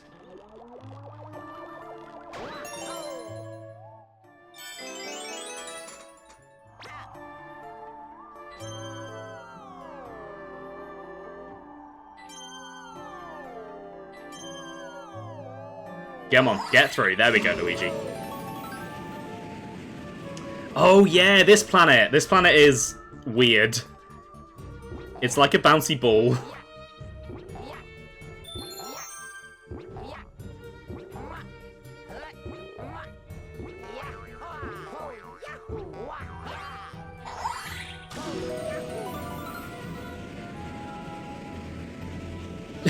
It does look like a Core X, actually. Luma Lee, Luma Bot, welcome to the Luma Shop. I can save you something helpful for only 30 star bits. Sure. Which will it be? I will take the life mushroom, please. I want extra hit points. Alright, now fill me up with exact change. You don't have to aim these ones for some reason. Oh, so full. Now I'm feeling great, so here I go. Transform!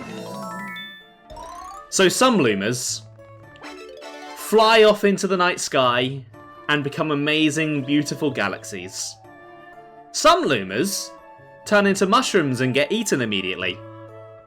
Not all Lumas are made equal.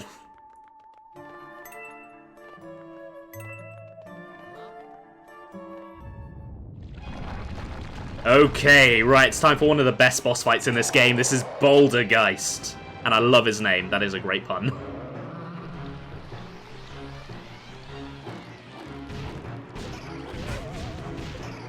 And we're gonna listen to the music.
I love his boss music.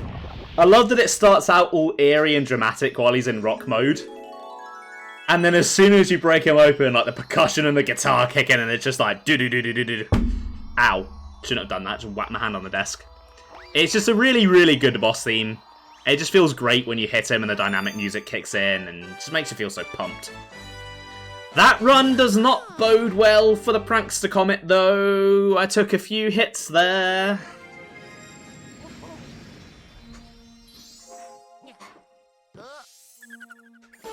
My chair is really creaky today. I need to get a new one at some point. It's too many things to spend money on.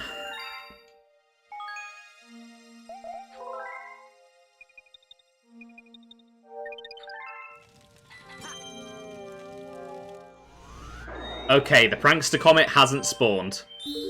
Thank God for that.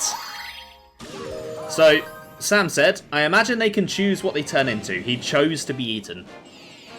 He saw a way out of this world and he took it. Fair play to him. Okay. You thought I got a new chair. I got this chair when I moved in, which was like 2 years ago now. But it's always been missing a screw for the left arm. And it keeps falling off, and it's just really creaky. I just want a new one. It's comfy, but a chair being comfy only means so much. When if you sit on it wrong, it falls apart. Suddenly, Lumalee's character in the movie makes more sense. Oh my god, it does, yeah.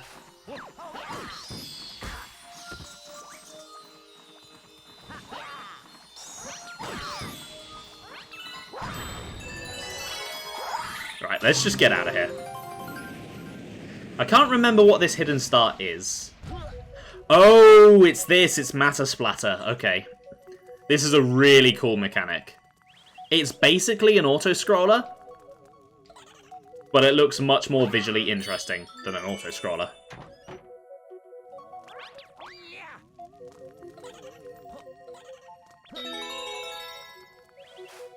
This is going to be really annoying with Luigi, isn't it? Yeah, it is. That was nearly a death. My god. Hey, Ben! Welcome to the stream. How are you doing today? Twitch hasn't given you transcoding for the stream, so you're going to be audio only. Fair enough, fair enough. Oh, shit, that didn't mute properly. Sorry about that, guys. You just heard me coughing. I'm sure that wasn't pleasant. I did not right-click. I don't know why my computer decided that I right-clicked there. So it just brought up the bloody little panel instead of pressing the button.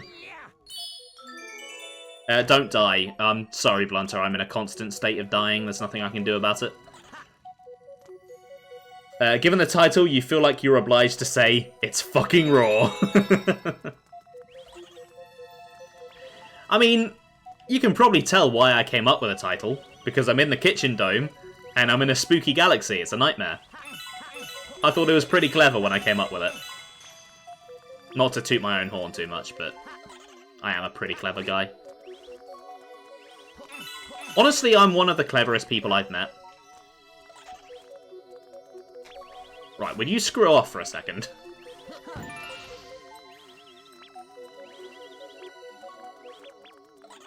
You know what, why wait? Where's the lamb sauce? Oh, I love Gordon Ramsay so much. Ooh, a piano. Thankfully, it's not like the one from Mario 64.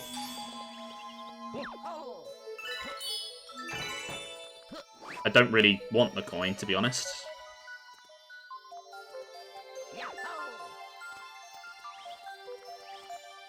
Anyway, how have you been today, Ben? Hope you're having a good day. I will take that, actually. Oh, shit. Ah, the floor disappeared. Right, give me my star. There we go, nice.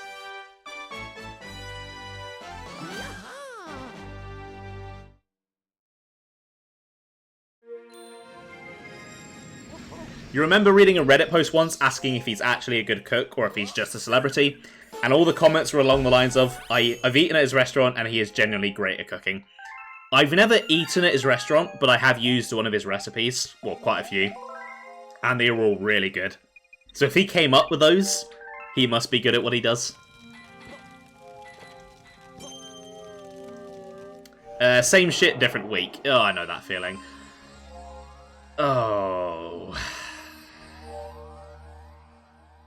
Oh, no. Oh, no. Okay. Oh, it's time. For one of the hardest stars in the game. Bouldergeist Daredevil Run! You get to unlock Steve Minecraft in Sonic Racing Scene. When does he come out? I kind of want to get the game just for Steve Minecraft, to be honest. Oh boy, wish me luck.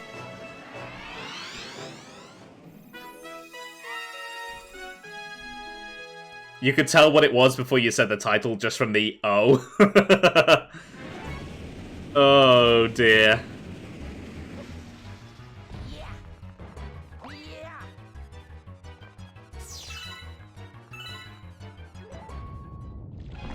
You believe.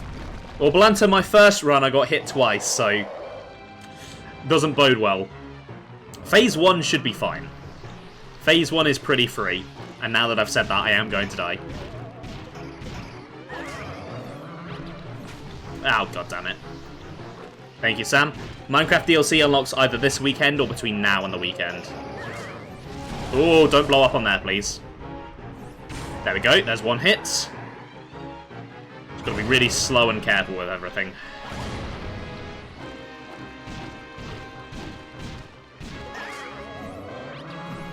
Okay, that's hit number 2. Yeah, you throw that rock, buddy. You show me what for.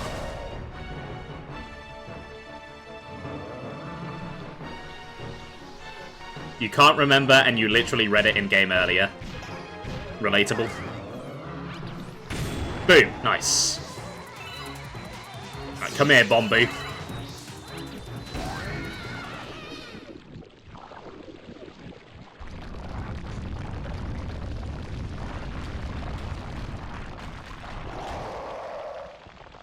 Okay, this is the actually hard bit.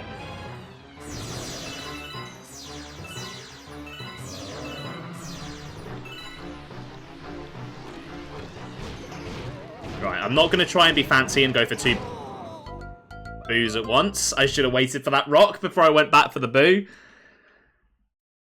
You've had the second half of your work shift since then, which kills your brain. That is fair. That is very fair. Okay, attempt 2.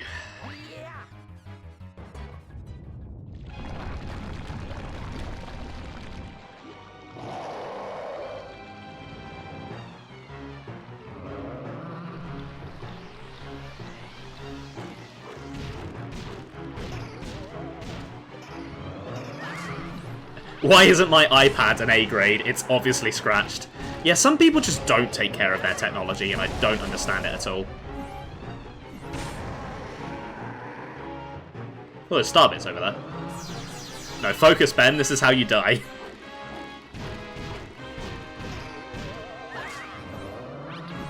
Okay, boom. Nice.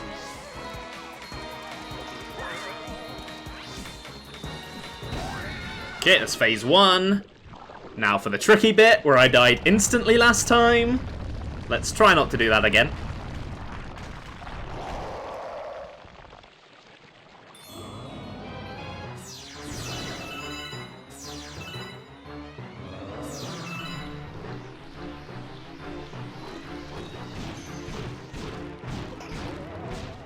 Okay. Let's get you in. No! Ah, I wasn't fast enough. You can tell I've looked after it, and you've already decided it's a C grade. Okay, here we go.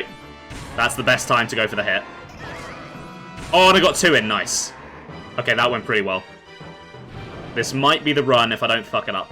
And now that I've said that, I'm going to fuck it up. That's just how things work. Oh my god, that was way too close.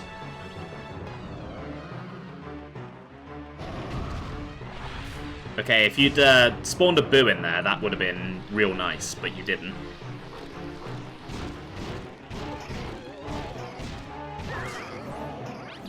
Come on. Ah. Woo. Hold on, hold on, hold on, hold on. Here we go, here we go. Yes, nice.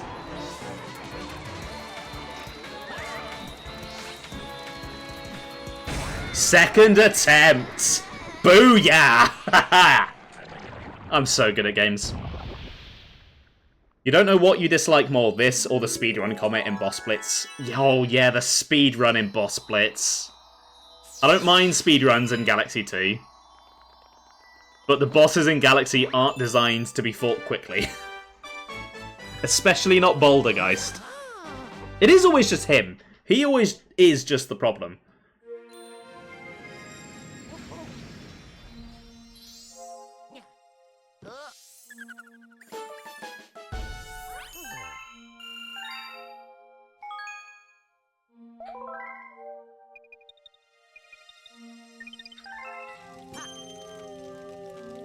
Alright then, I guess that's Ghostly done with for now. It's time for one of the best galaxies in the game. You got here at just the right time, Ben. It's Buoy Base Galaxy.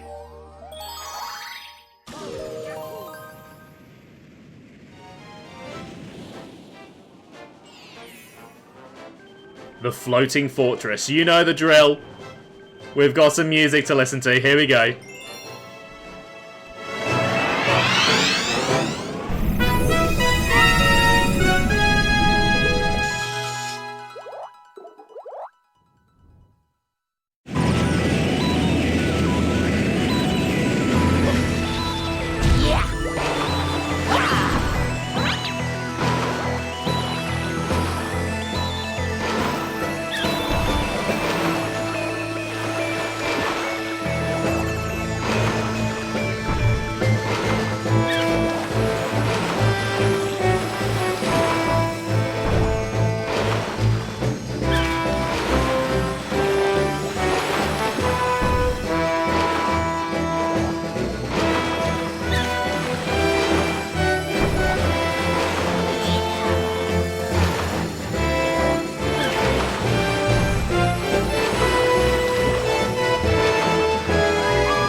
So if someone asked me, Ben, do you think Nintendo orchestrating the music in Super Mario Galaxy was a good thing?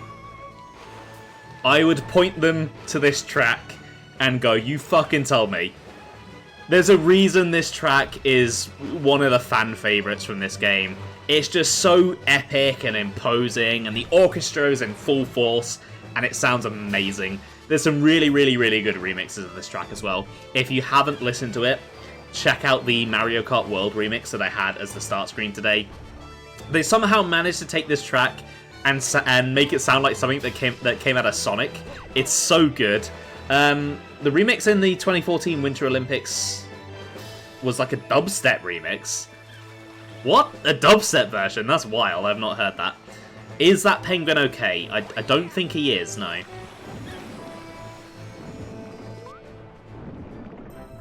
Also, there is a water variation. Again, we're getting some of that dynamic music. I don't quite like this as much as the non-water version, though. Right. I'm looking for a Bullet Bill, but I think they're called Torpedo Ted when they're underwater. There's one. Come on, buddy. Follow Luigi. Camera, you're not helping.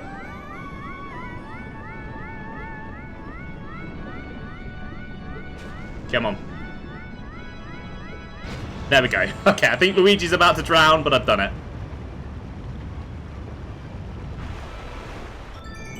Yeah, like, you definitely have to check out the Mario Kart World version. It is so good. I might link it in the Discord after this. Okay, I thought I was stuck under the yellow things for a moment there. Since the games were made by Sega, all the cool Mario remixes in that series are basically just Sega's sound team getting the chance to remix Mario music. Which, I mean, that's a really good opportunity for them. I'm sure they probably enjoyed that. Okay, right, time to actually climb up the buoy base now.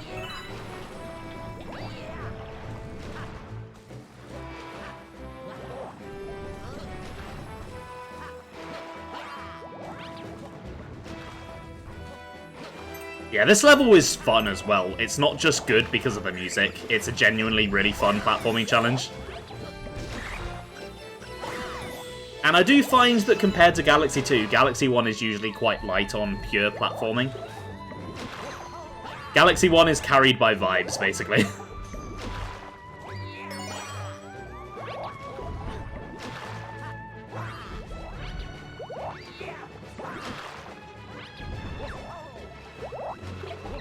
Come on, Luigi. Long jump. There we go.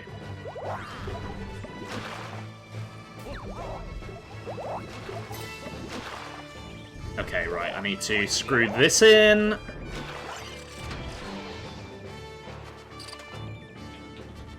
Yeah, I do feel like you spend a lot of time in Honey Hive Galaxy. I don't mind it myself. I do like the vibes there. Come on.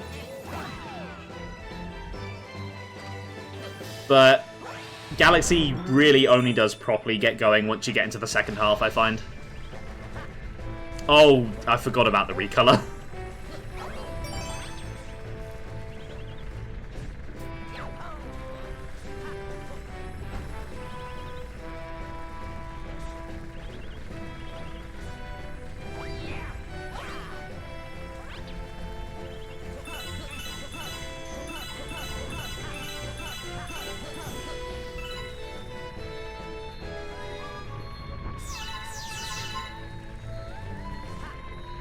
See, I did play Galaxy 1 first, but I definitely played Galaxy 2 more as a kid.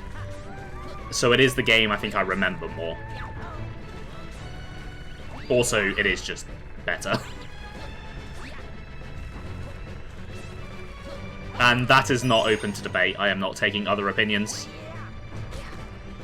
Alright, where are these last two Poolstar chips? There's one of them. Not sure where the last one is. Hold on, is it over here? No.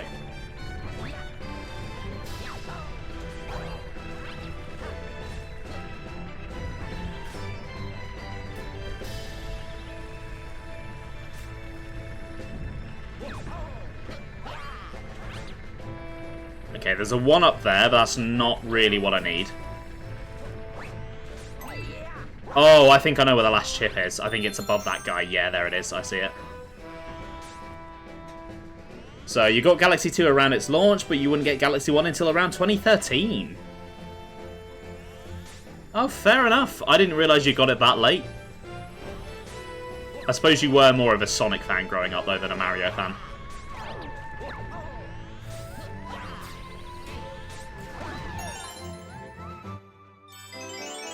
Okay, right, it's pointer time. Pointer. Pointer. There we go.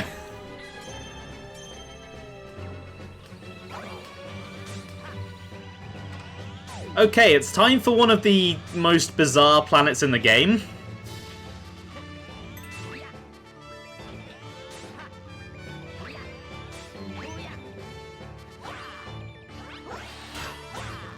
Now, if someone could tell me why this planet is a Pokeball, I would really appreciate it.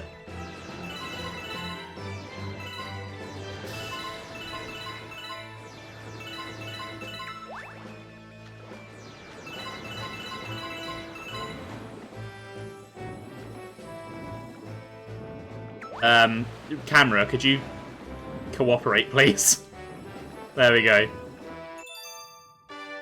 Galaxy 2 was your first 3D Mario. That is a good one to start with. That is a really tough act to follow as well.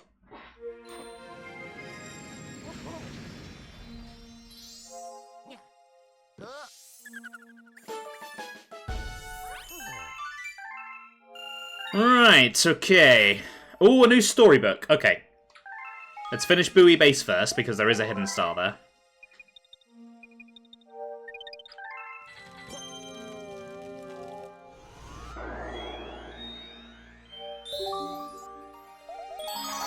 And the question mark is green. I wonder what that means. So you got Galaxy 2, then 64DS before Galaxy 1. So yeah, I had 64DS, that was my first. Then I got Galaxy, I think a year or two after launch. I got Galaxy 2 basically at launch. I think maybe a few months after. Because did I get it for my birthday? I can't remember.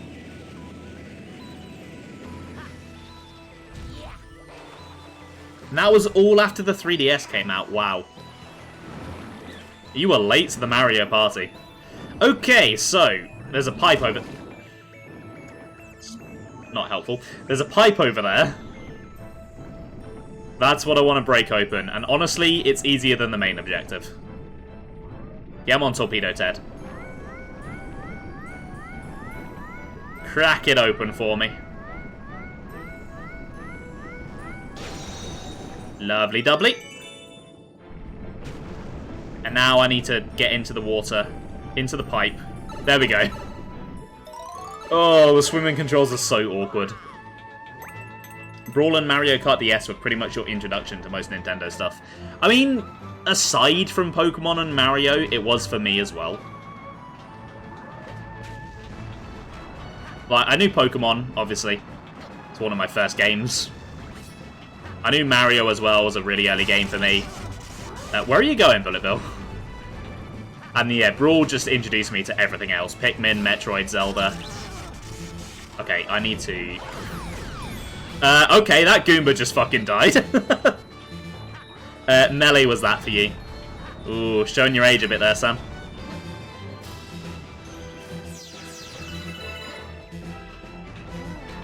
Okay, right, let's not die this time. Come on. Come on. There we go. So, Galaxy 2 was not the introduction of green stars. Galaxy 1 was. Thankfully, there's not 240 of them this time. There's only 3. Fair enough, Blunter. Thank you for stopping by. Enjoy the rest of your day. You know, Sonic Rush was pretty much your first DS game that wasn't like a licensed kids game. My first DS game was Pokemon Mystery Dungeon Rescue Team. Blue Rescue Team, specifically, because the red one was a Game Boy game. You rescued a green Power Star. These stars have a special power. Ask the green Lumas about them. After all, they will transform into green power stars someday.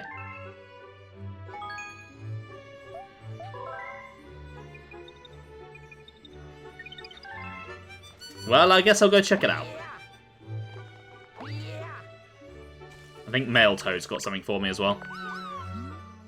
Thank you for helping me. I am a guardian of the Trio Galaxies. To restore the doorway, we will need the power of 2 others like me. Well, I'll be sure to keep an eye out for them.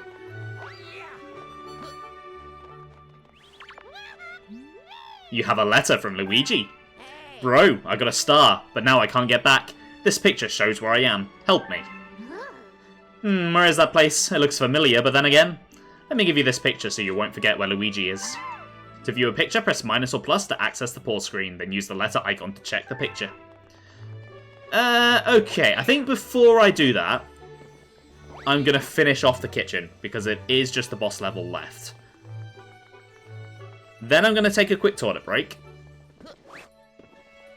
Then I'm going to read the next storybook. Then we'll do the Hungry Luma and the next Luigi star. And then we shall move on to the 4th dome.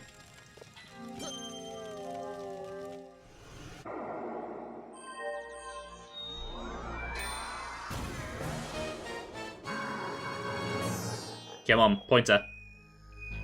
Okay, it's time for Bowser Jr.'s Airship Armada.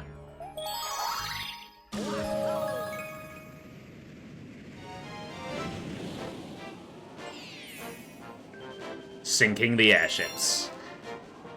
I think of the 3 Bowser Jr. levels, if I'm remembering correctly, this is the most involved one. The other 2, Mega Leg was pretty much straight into the boss fight. I think the 3rd one is straight into the boss fight. This one, you've actually got a few levels to go through first.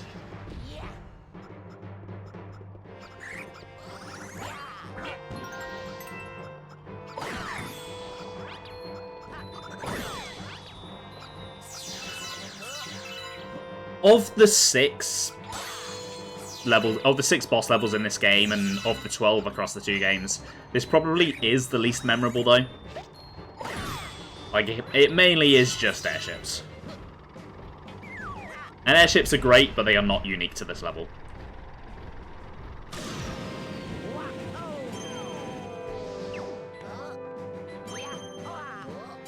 Come on, there we go. Oh my god. Yeah, give me that coin, I need it.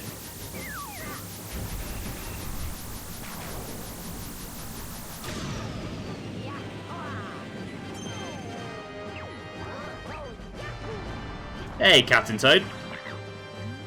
Luigi, you finally made it. I was starting to worry.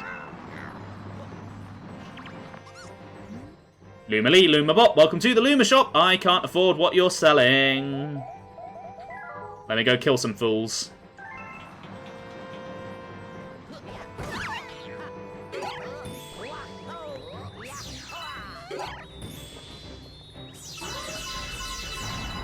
Okay, that is not enough.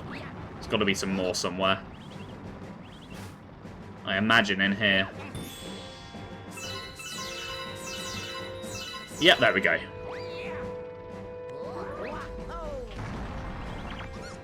Luma Lee, Luma Bot, welcome to the Luma Shop. I can sell you something helpful for only 30 star bits.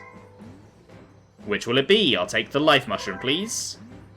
Alright, now fill me up with exact change. Oh, so full. Now I'm feeling great, so here I go. Transform!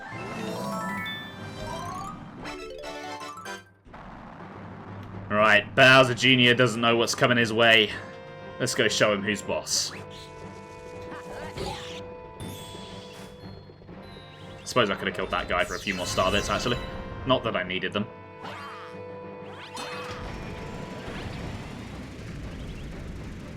I forgot how fast this thing moved.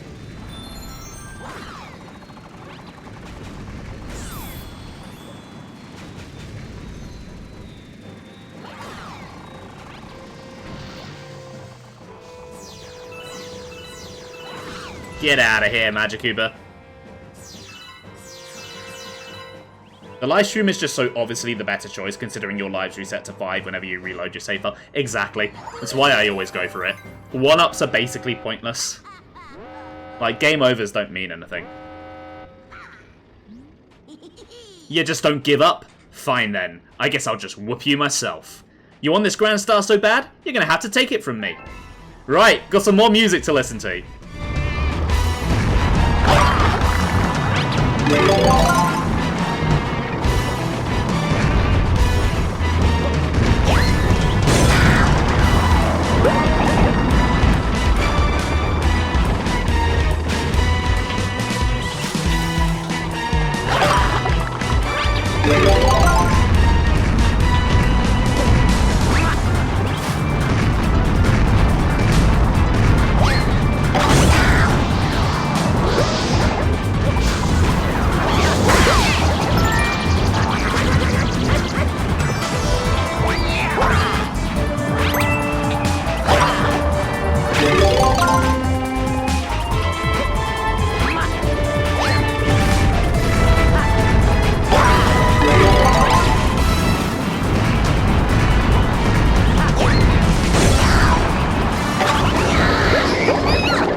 I forgot how much projectile spam there was in that boss fight.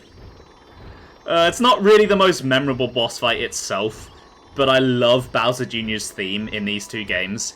It's so energetic, it's so catchy, and I wish that he'd stuck with this theme in later games.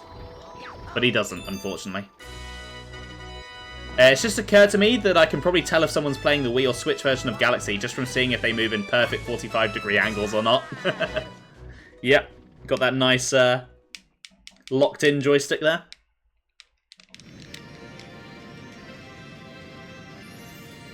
There we go, Grand Star number 4.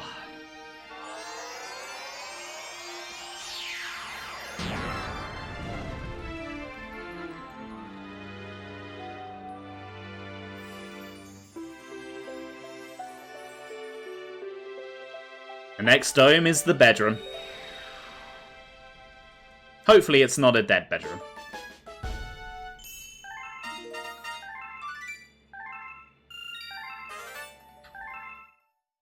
Hey, look at that! I discovered all of them. Thanks to you and your friends, all of the domes on the lower level are working again. Once the engine room on the upper level has power, the whole observatory will be working. Then the Comet Observatory will fly as a starship once again. And you will be able to fly to your special one in the center of the universe.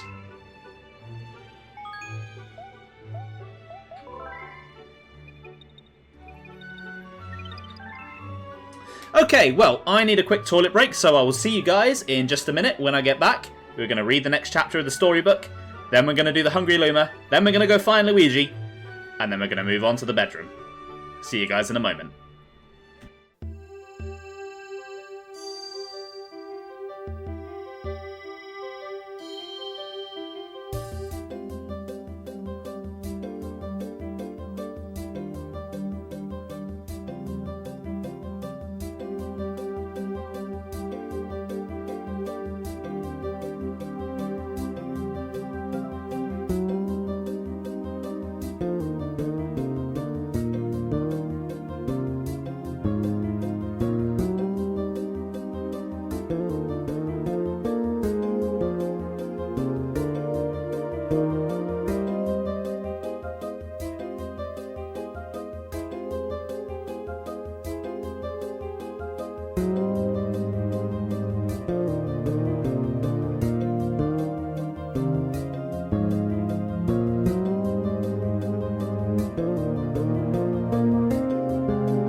Right, oh.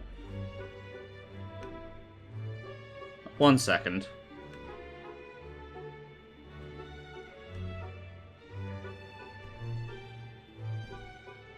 Okay, I see why that keeps bringing up my second audio monitor. I messed up the settings, there we go. Put that back to how it should be. Right, okay. Let's head over to the library then. We've got another storybook chapter to read.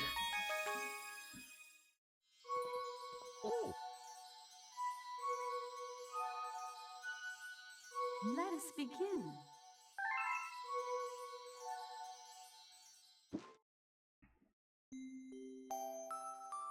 Chapter 5.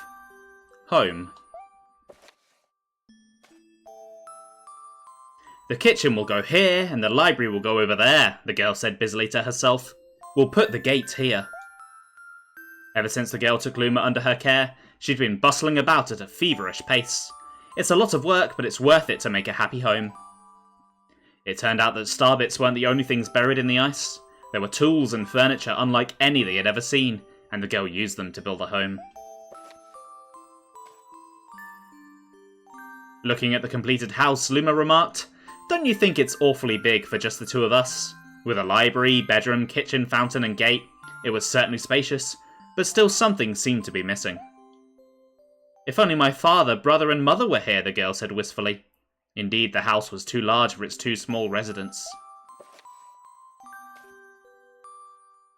That night, clutching her favourite stuffed bunny close to her heart, the girl fell asleep in the starship.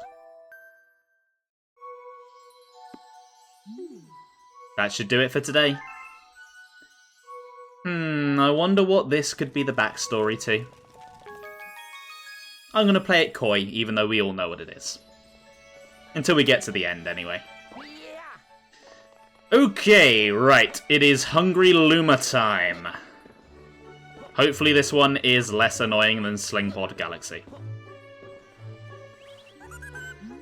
Hey you, yeah you, got any tasty starbits? If you feed me a bunch of starbits, I'll burst with snacky happiness and then transform. I'm famished. I need 600 starbits to curb the hunger pangs. 600 starbits coming up as soon as my pointer cooperates. Come on, there we go.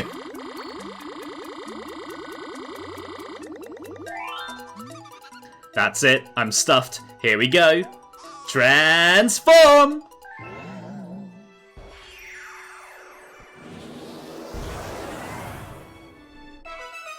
Drip Drop.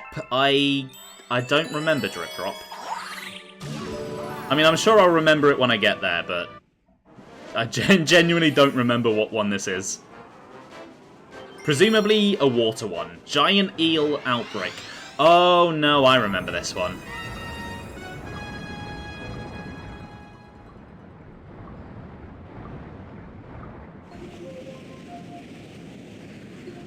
It's one of those weird, creepy ones.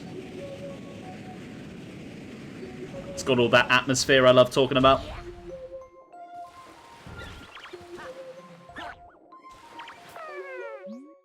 Giant Gringills have been terrorizing the waters lately.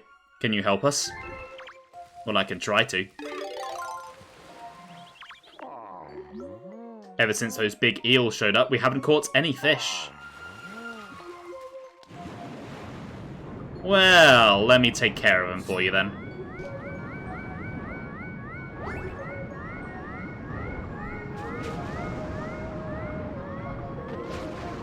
Okay, that missed. I think I need to get ahead of them if I'm going to do that. I know there are red shells in the game that act like Mario Kart and lock on. I'm not sure if there's any in this galaxy. It would certainly be helpful if there were. Maybe in the chests, actually. That's a good idea. No, that is a life mushroom. I mean, it's still helpful, but it's not really what I wanted. Oh, yeah, there's a red shell. I see one. I don't think the red shells are in Galaxy 2, actually. I think they're exclusive to this game. Yeah, get him. The power of Mario Kart cannot be beaten. Although it does sound like Sonic's doing a pretty good job of beating it at the moment.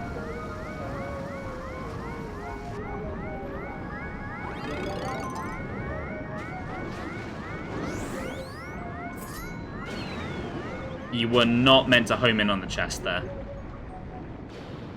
It's certainly actually competing. Yeah, it's a nice surprise, and as someone who vastly prefers Mario to Sonic and adores Mario Kart, I think having a proper competing game like that is only a good thing. Because they will inspire each other to be better.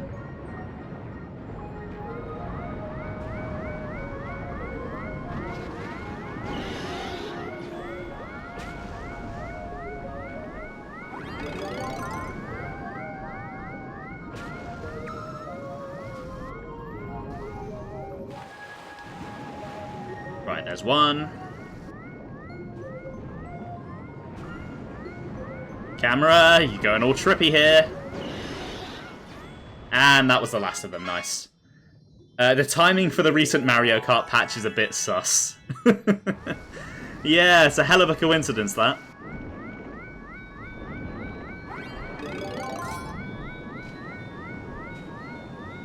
Right, where has this star actually spawned? There it is. Okay, that galaxy was fine. It wasn't really that interesting. I see why I forgot about it. I think I combined that one in my memory with a much more memorable one. Yes, I would love to save my game. Thank you. Okay, right. Over to Battle Rock, I believe is where Luigi has gone next.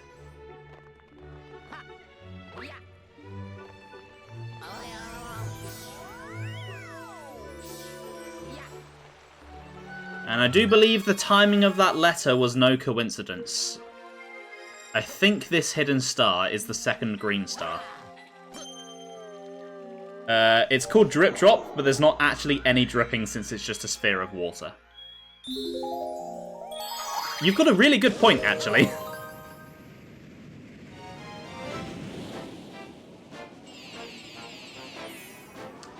Right, on star number 1, yes. So this star is basically just repeating the first star of Battle Rock.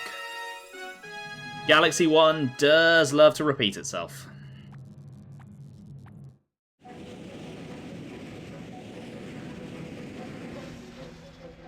I mean, Battle Rock's a great galaxy. I love coming back here. The music's amazing, but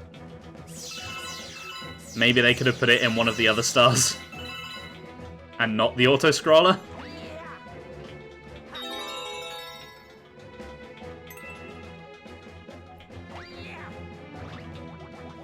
I suppose it's not a unique issue to this mission, though. The Prankster Comets are all repeats anyway, so it fits in. Do I love coming back here for the purple coins?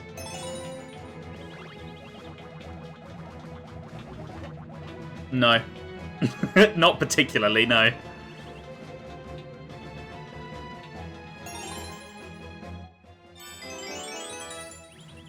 Although the Battle Rock one isn't the problem. It's the other one that's a problem.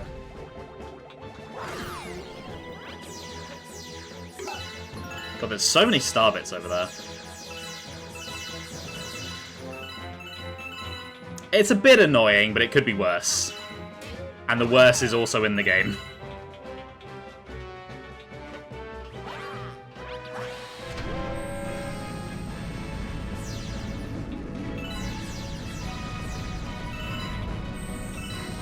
I would say at least this one has great music, but I think they both use the same music.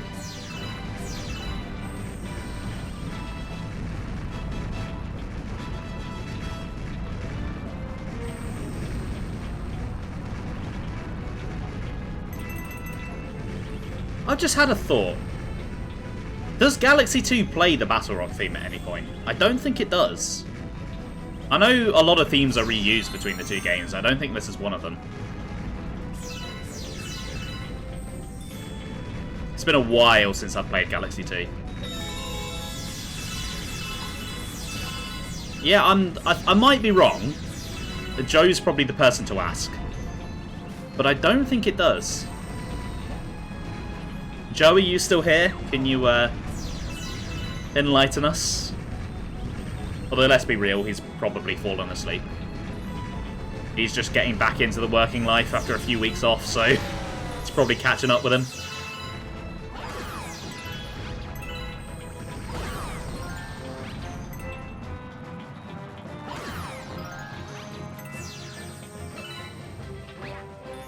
Right, I want to be on the underside for this one, I believe.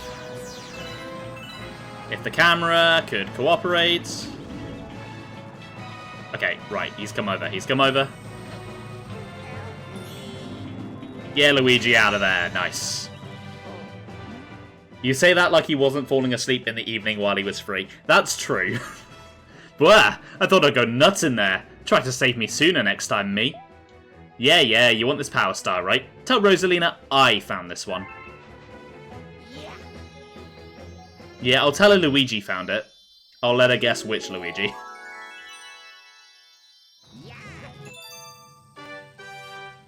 And I won't correct her if she gets the wrong one.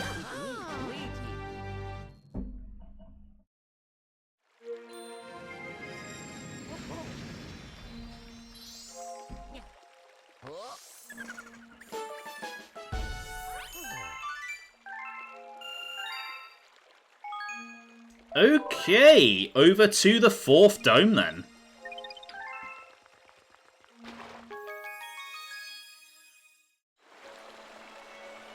I feel like I'm blasting through this game really quickly. Although saying that, I haven't even got to the halfway mark in terms of stars.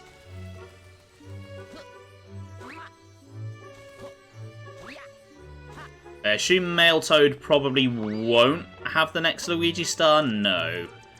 Probably going to need to wait a few stars for that. I wonder if they considered putting Mario in where Luigi is for the Luigi campaign, but then decided it'd be funnier to keep it as Luigi.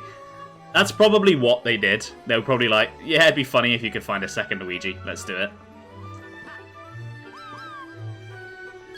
I love the purple of the bedroom. I don't know if you guys know, but purple's one of my favourite colours.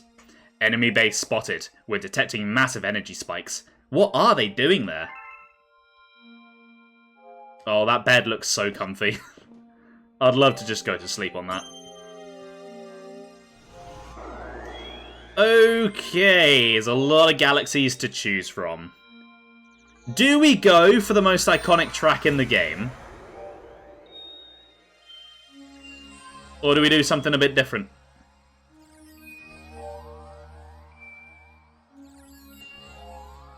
You know, Saturday is my main slot, it's the more special stream. I could save the more special music for it. But nah, screw it. I want to hear it. And the level itself isn't that special, so it's just the music.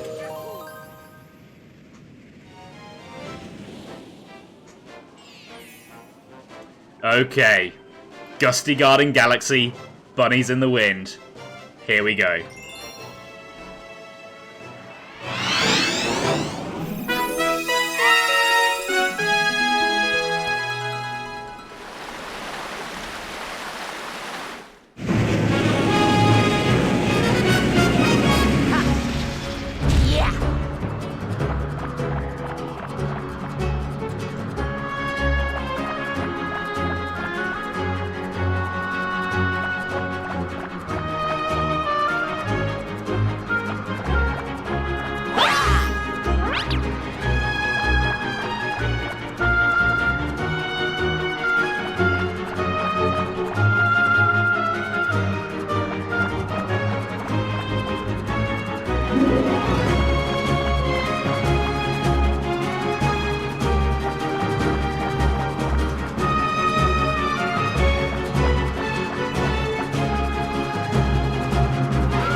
Do I really need to say anything about Gusty Garden Galaxy?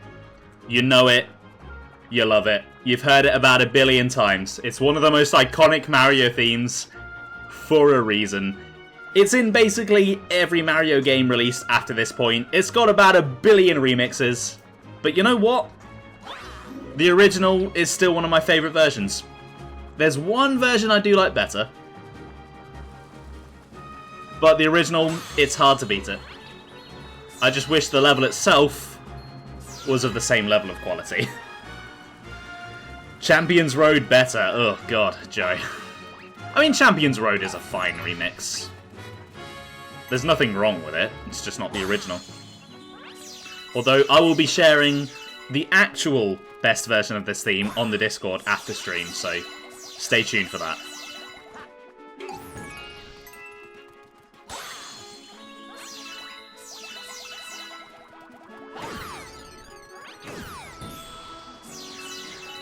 Right, the main gimmick of Gusty Garden is these flower things, and to be honest, they kind of suck. It's like a launch star, except you have to shake 3 times and you can die. The controls just feel really stiff. I don't really like them. It's how we know Joe's not actively here. He wasn't stating his opinion on the music like he always does. I mean, he's welcome to state his opinion. Just because it doesn't line up with the rest of us doesn't mean he's not allowed to have it. We will ridicule him for it afterwards, but he's allowed to state it.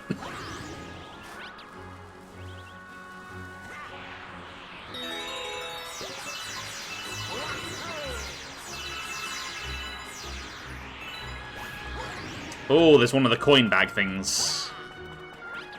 There we go. Alright, Sam, see you in a moment. Yeah, he does mention it like clockwork. You are right.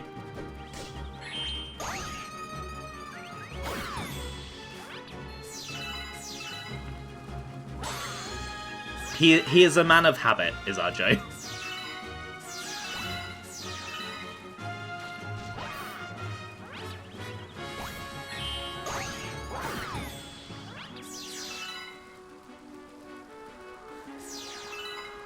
I don't really need to fight those piranha plants, do I? Kind of want to, though. If you get lost, try going to the other side of the planet. Imagine getting that advice in real life. Oh, you're lost? Yeah, just go to Antarctica. You'll find your way in no time.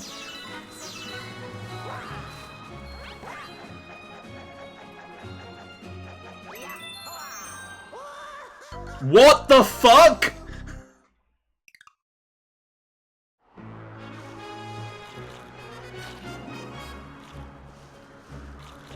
What the fuck? Why did that kill me?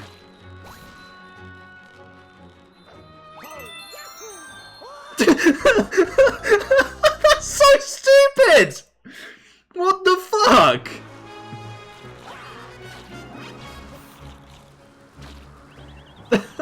Okay, you know what, Nintendo? I respect it. That's funny.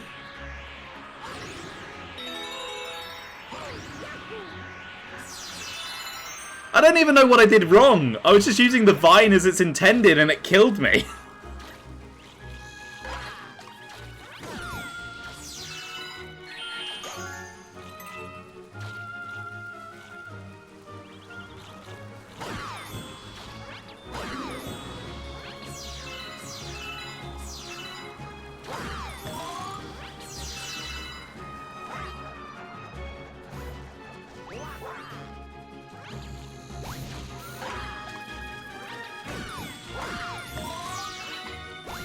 Yeah, I'm gonna be careful grabbing those vines in future now. How do I know this one's not a trap?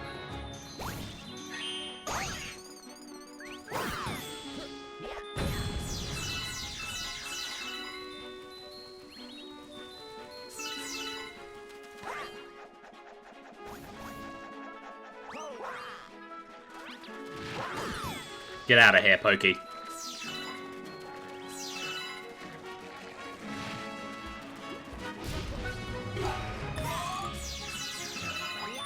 Okay, that one wasn't a trap, thankfully. Right, advice. Go to the other side of the planet. Good advice. I don't know, just fucking go to Australia, mate.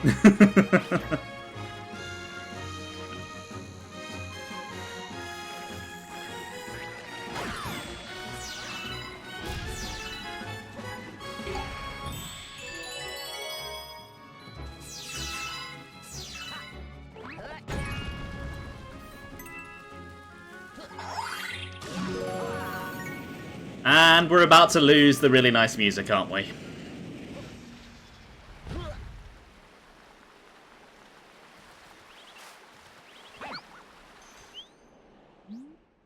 Think you can catch me? Boyoing!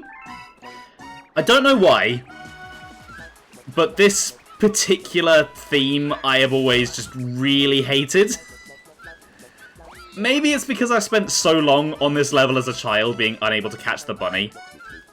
But I just find the high-pitched instrumentation really grating. Okay, you got me. Here, take the star. Boyoing.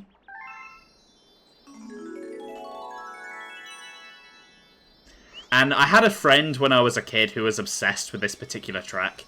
And he would play it all the time, and he'd try and sing along to it, and it took a track I already didn't like, and made me despise it.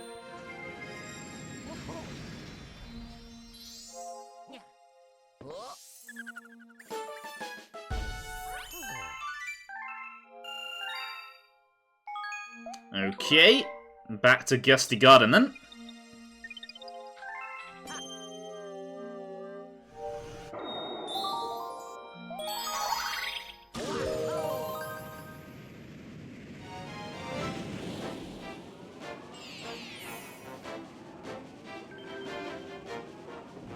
The dirty tricks of Major Burrows. I thought this was the third star. Is there another instance where Mario and Luigi just have a sentences? Is that another instance where Mario and Luigi just have a heart attack and they can't catch the rabbit? That one, no. That one isn't timed. There is one later that is, which I think is the one you're referring to.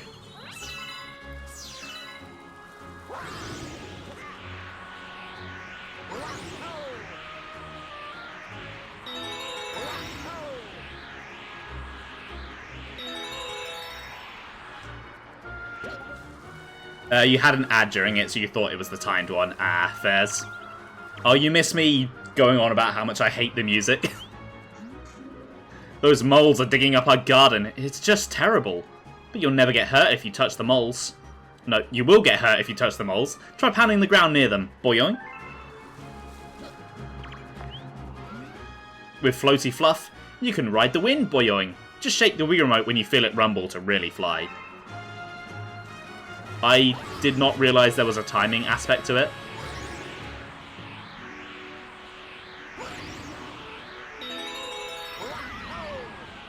Oh, I've missed that one, haven't I? Oh no, I made it. Oh, I've not made it. Oops. Yeah, I had a friend when I was a kid who would play that theme all the time because he loved it. Like the bunny catching theme.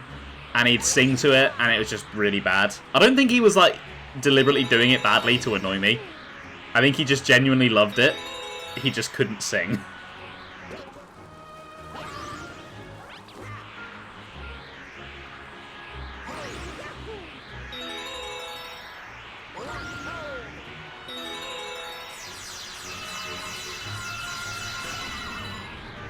Okay, I think I've made it this time.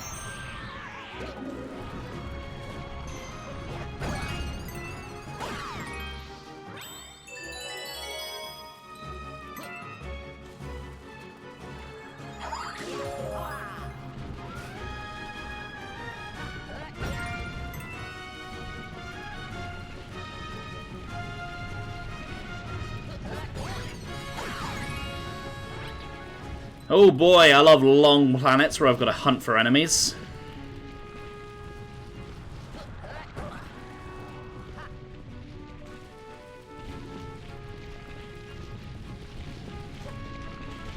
Would you come back here? Where are you going? Okay, I'm going for this one instead. This planet sums up your opinion on the level. Yeah, that is valid.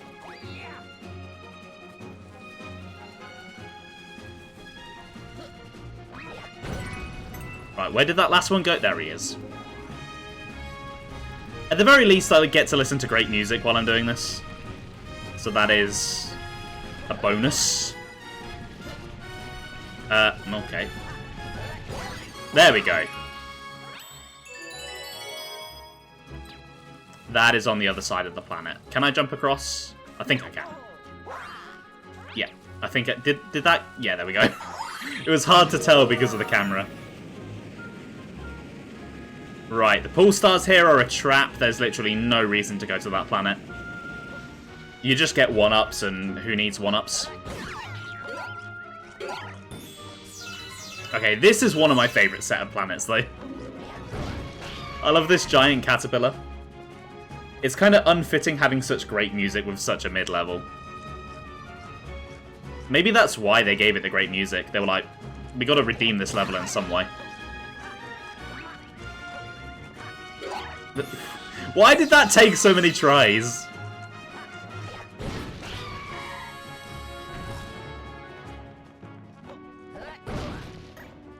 Oh. That's not what I wanted. Hey, welcome back, Sam. You're here just in time for the best music. You also miss me dying in a really stupid way that feels like a bit of a trap set by Nintendo. Shiggy specifically has it out for me.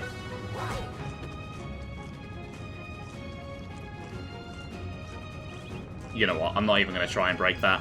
It never ends well. Yeah, I will have to go back and clip that. It was it was funny. And then I went and did it again.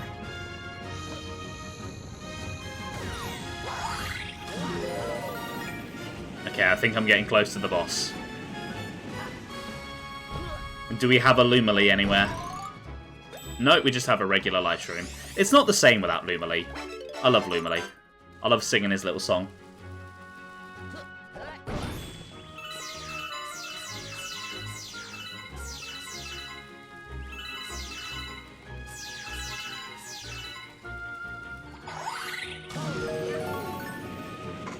Right, here's the man himself, Major Burrows.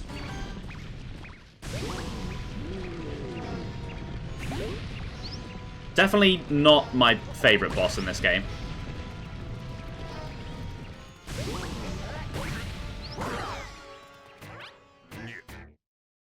The only notable thing about him is that he's wearing a blue shell from Mario Kart on his head.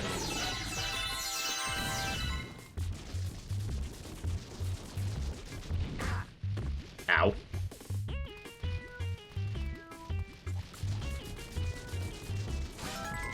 I don't even think his battle theme is that great. Oh, come on. Okay, right, there's a bit of an inconsistency here. I can hit the smaller moles when it's just their helmet, but not Major Burrows. The moles that are meant to train you for this fight train you wrong.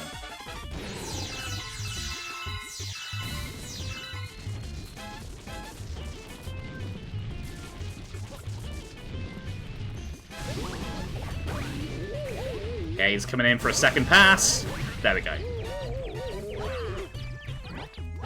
Oh, come on! How did that first spin not hit?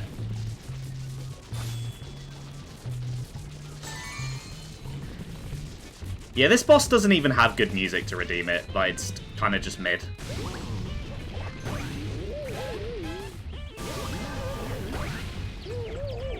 There we go. Done. That certainly was the boss of all time. A fitting way to end kind of a mid-level.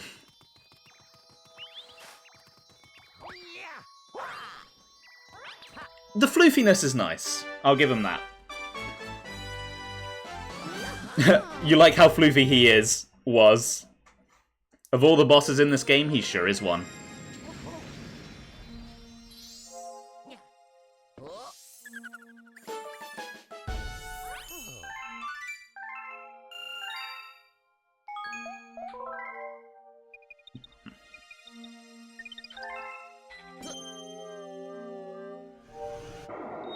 Okay.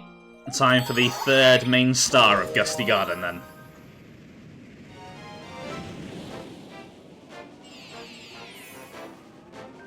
Gusty Garden's Gravity Scramble. I always forget that this one exists.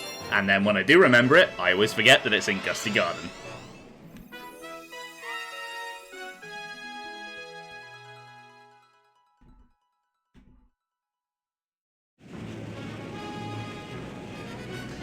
Ah, this is the one with a hidden star in it, isn't it? Yes.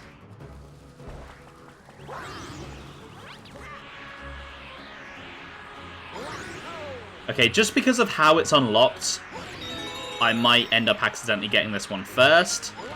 Never mind, I've definitely screwed it up. I don't think I'm making it to the planet.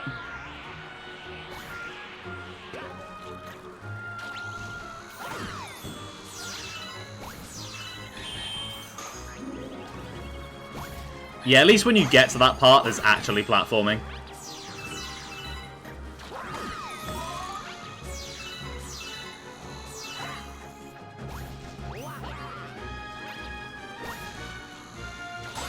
I don't trust those vines anymore. Does the music change when you get there? I believe it does, yeah.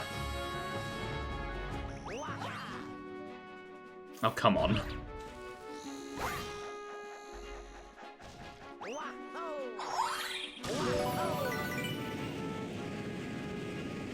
If so, that's points deducted just after you've given it some.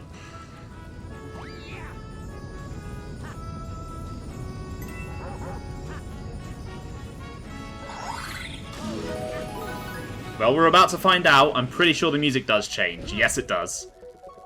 Although, to be fair, it is space fantasy, though, and that is also a really good theme.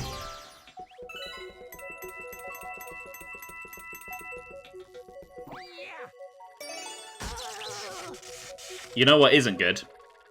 That.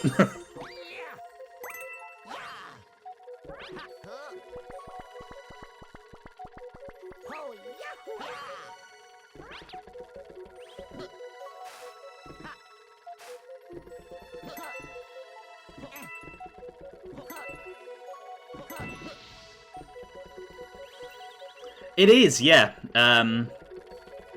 It's got a bit more to it than just the backing of Battle Rock, but they do use the same backing piece.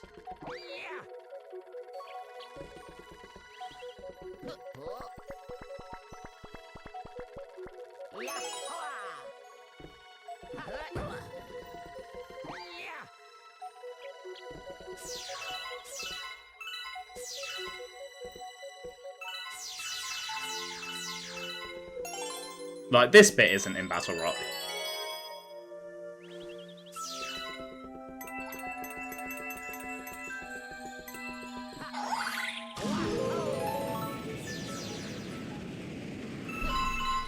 And the music changes again. Okay. They should have just left it with space fantasy. I like the underground music, but this isn't my favourite remix of it.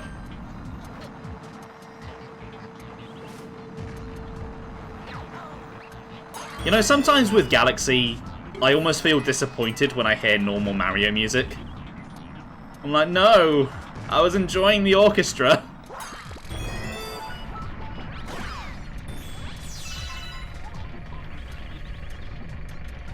I mean, maybe it does fit over the whole thing. Oh, you know what? I'm going for that.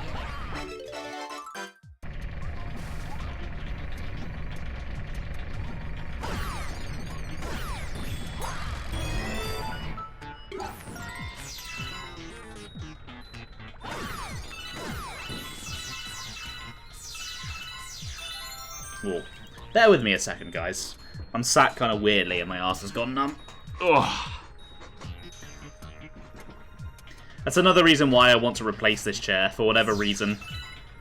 It's not very comfortable when I want to sit cross-legged, and I like sitting cross-legged. I do that a lot.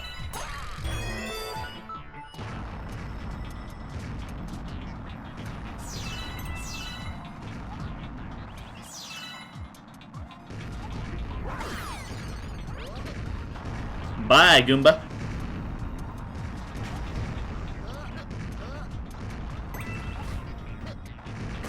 Oh, come on.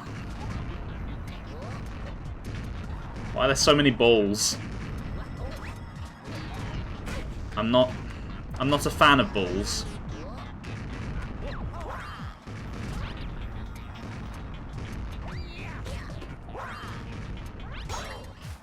And there we go, nice.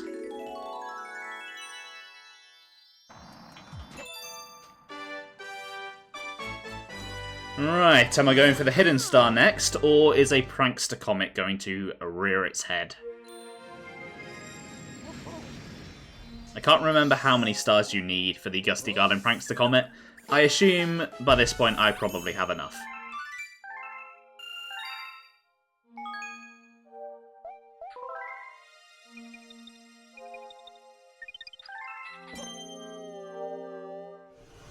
No, okay. Guess I'm going for the hidden star first then. And you know, the fact that the arm falls off if you move slightly, that's a minor detail. It's not really important.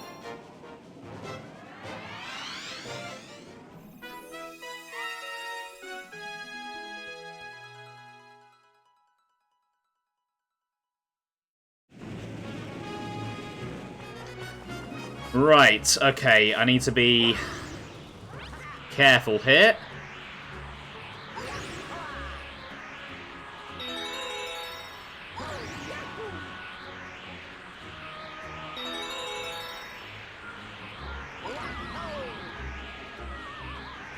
There we go, nice. Ow. I guess if you sit in it every day, you get used to what movements make it fall off. You'd think that. Yeah. You'd think that. It's not really the case. Okay, nice. Oh, sod off. Don't laugh at me, you little bastard.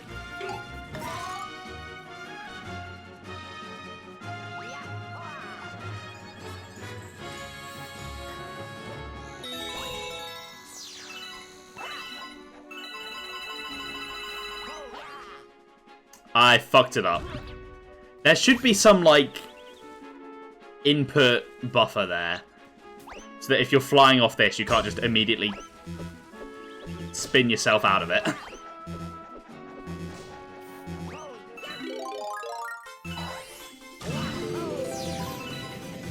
I wonder if that's why I died on the other one. Was I spinning too much?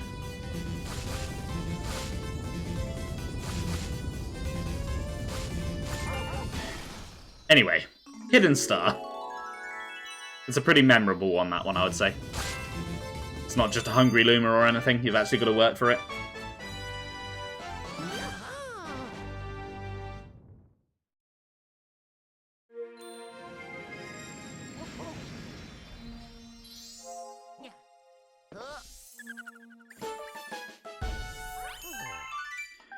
Okay, is the prankster comet gonna show itself? If it is, I'll do it and finish off Gusty Garden. If not, I think I'll leave it. Because 48 is fitting with the pace that I wanted to do anyway, so... But, the comet's there, so... Doesn't really matter, let's do it. So, you remember that boss fight that I had such praise for? I'm doing it again!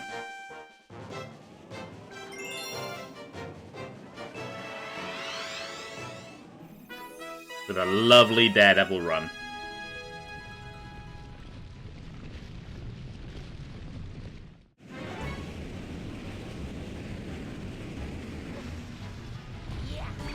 You know what's annoying?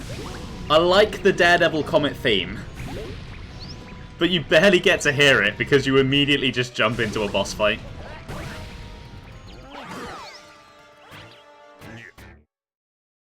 We're just gonna keep hearing snippets of it until we get to the 6th dome.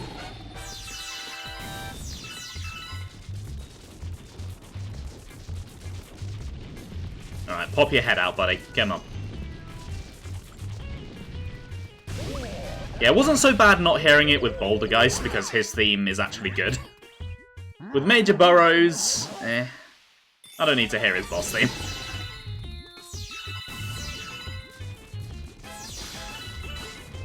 Where is he? I don't see him. There he is. Out you go. There you go. And bam. Easy peasy. How long did that take me? Like a minute?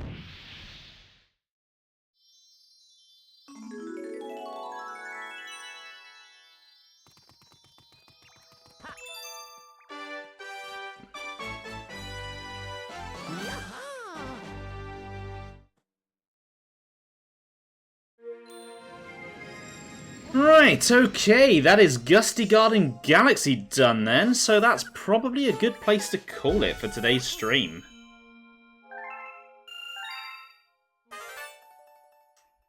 Oh, you know what? Let's go read the new chapter before I finish. That's a nice little note to end on, I think.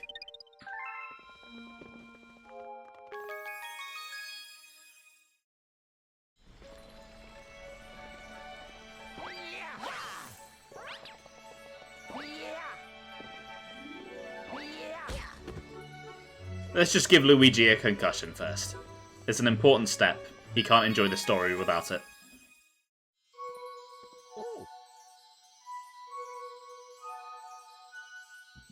Let us begin.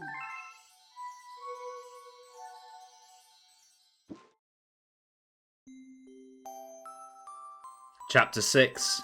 Friends. Then one day, while the girl sat sipping tea, a tiny apricot-coloured planet appeared on the horizon. From the planet, another Luma of the same colour emerged. Do you two know each other? The girl asked the two Lumas gleefully. Despite the girl's excitement, they seemed uneasy. The two Lumas neither drew closer nor backed away from each other. Instead, they just stared. Then one Luma broke the silence. My mama. At once the apricot Luma parroted back, My mama, my mama. My mama, my mama. The two Lumas began to dance around the girl frantically, and neither showed any signs of stopping. The girl was so charmed by this adorable scene that she couldn't help but laugh. And that's when something very strange happened. Suddenly, more Lumas began to pop out from the apricot planet. They were different colours, but they all shouted the same thing. My mama, my mama. The sight of all the shouting Lumas only made the girl laugh harder. What am I going to do with all these children? The Lumas just stared blankly as she doubled over laughing. I guess we'll have to name each and every one of you. Tomorrow, once she had finished naming them all, she would begin moving all the new Lumas into the new house. Aw, that was sweet. That should do it for today. Yeah, well there we go. That was a pretty productive stream. Got through the entirety of the kitchen, finished off the fountain, got started on the bedroom. And we got to listen to some of the best Mario music ever written. Next time, I'll be going through the bulk of the bedroom. There's quite a few big galaxies. I believe there's 3, which is more than any dome so far. I also happen to know that the third and final green star is coming up, so I'm probably going to be taking care of the galaxies that unlocks next time. And then because of all of that, I don't know if we're going to make it to the 5th dome next time, but we might do. That's a possibility. Anyway. Thanks for watching, guys. I hope you enjoyed the stream. I will be back on Saturday with some more Super Mario Galaxy. Next week's stream on Wednesday will not be Super Mario Galaxy because Hollow Knight is supposed to be my secondary game at the moment. I do actually want to get back to streaming that, so I'm going to be doing that next week. I'm not going to be doing a Pantheon run, though. I've decided that there's something else I'd like to do. It's kind of related. You'll see when we get there. It's also kind of Halloween related because, you know, it is October. It is the spooky season. Right, we have a bit of a rare opportunity here. We're going to do a raid because the voice actor for Noah from Xenoblade 3, Harry McIntyre, is currently streaming. He's not playing Xenoblade. He is playing Final Fantasy Tactics, as I believe he voices someone in that game as well. But his streams are just a pretty good vibe, so let's head over there for a little bit. Okay, looks like that's going through. Have a good one, guys, and I'll see you later. Bye!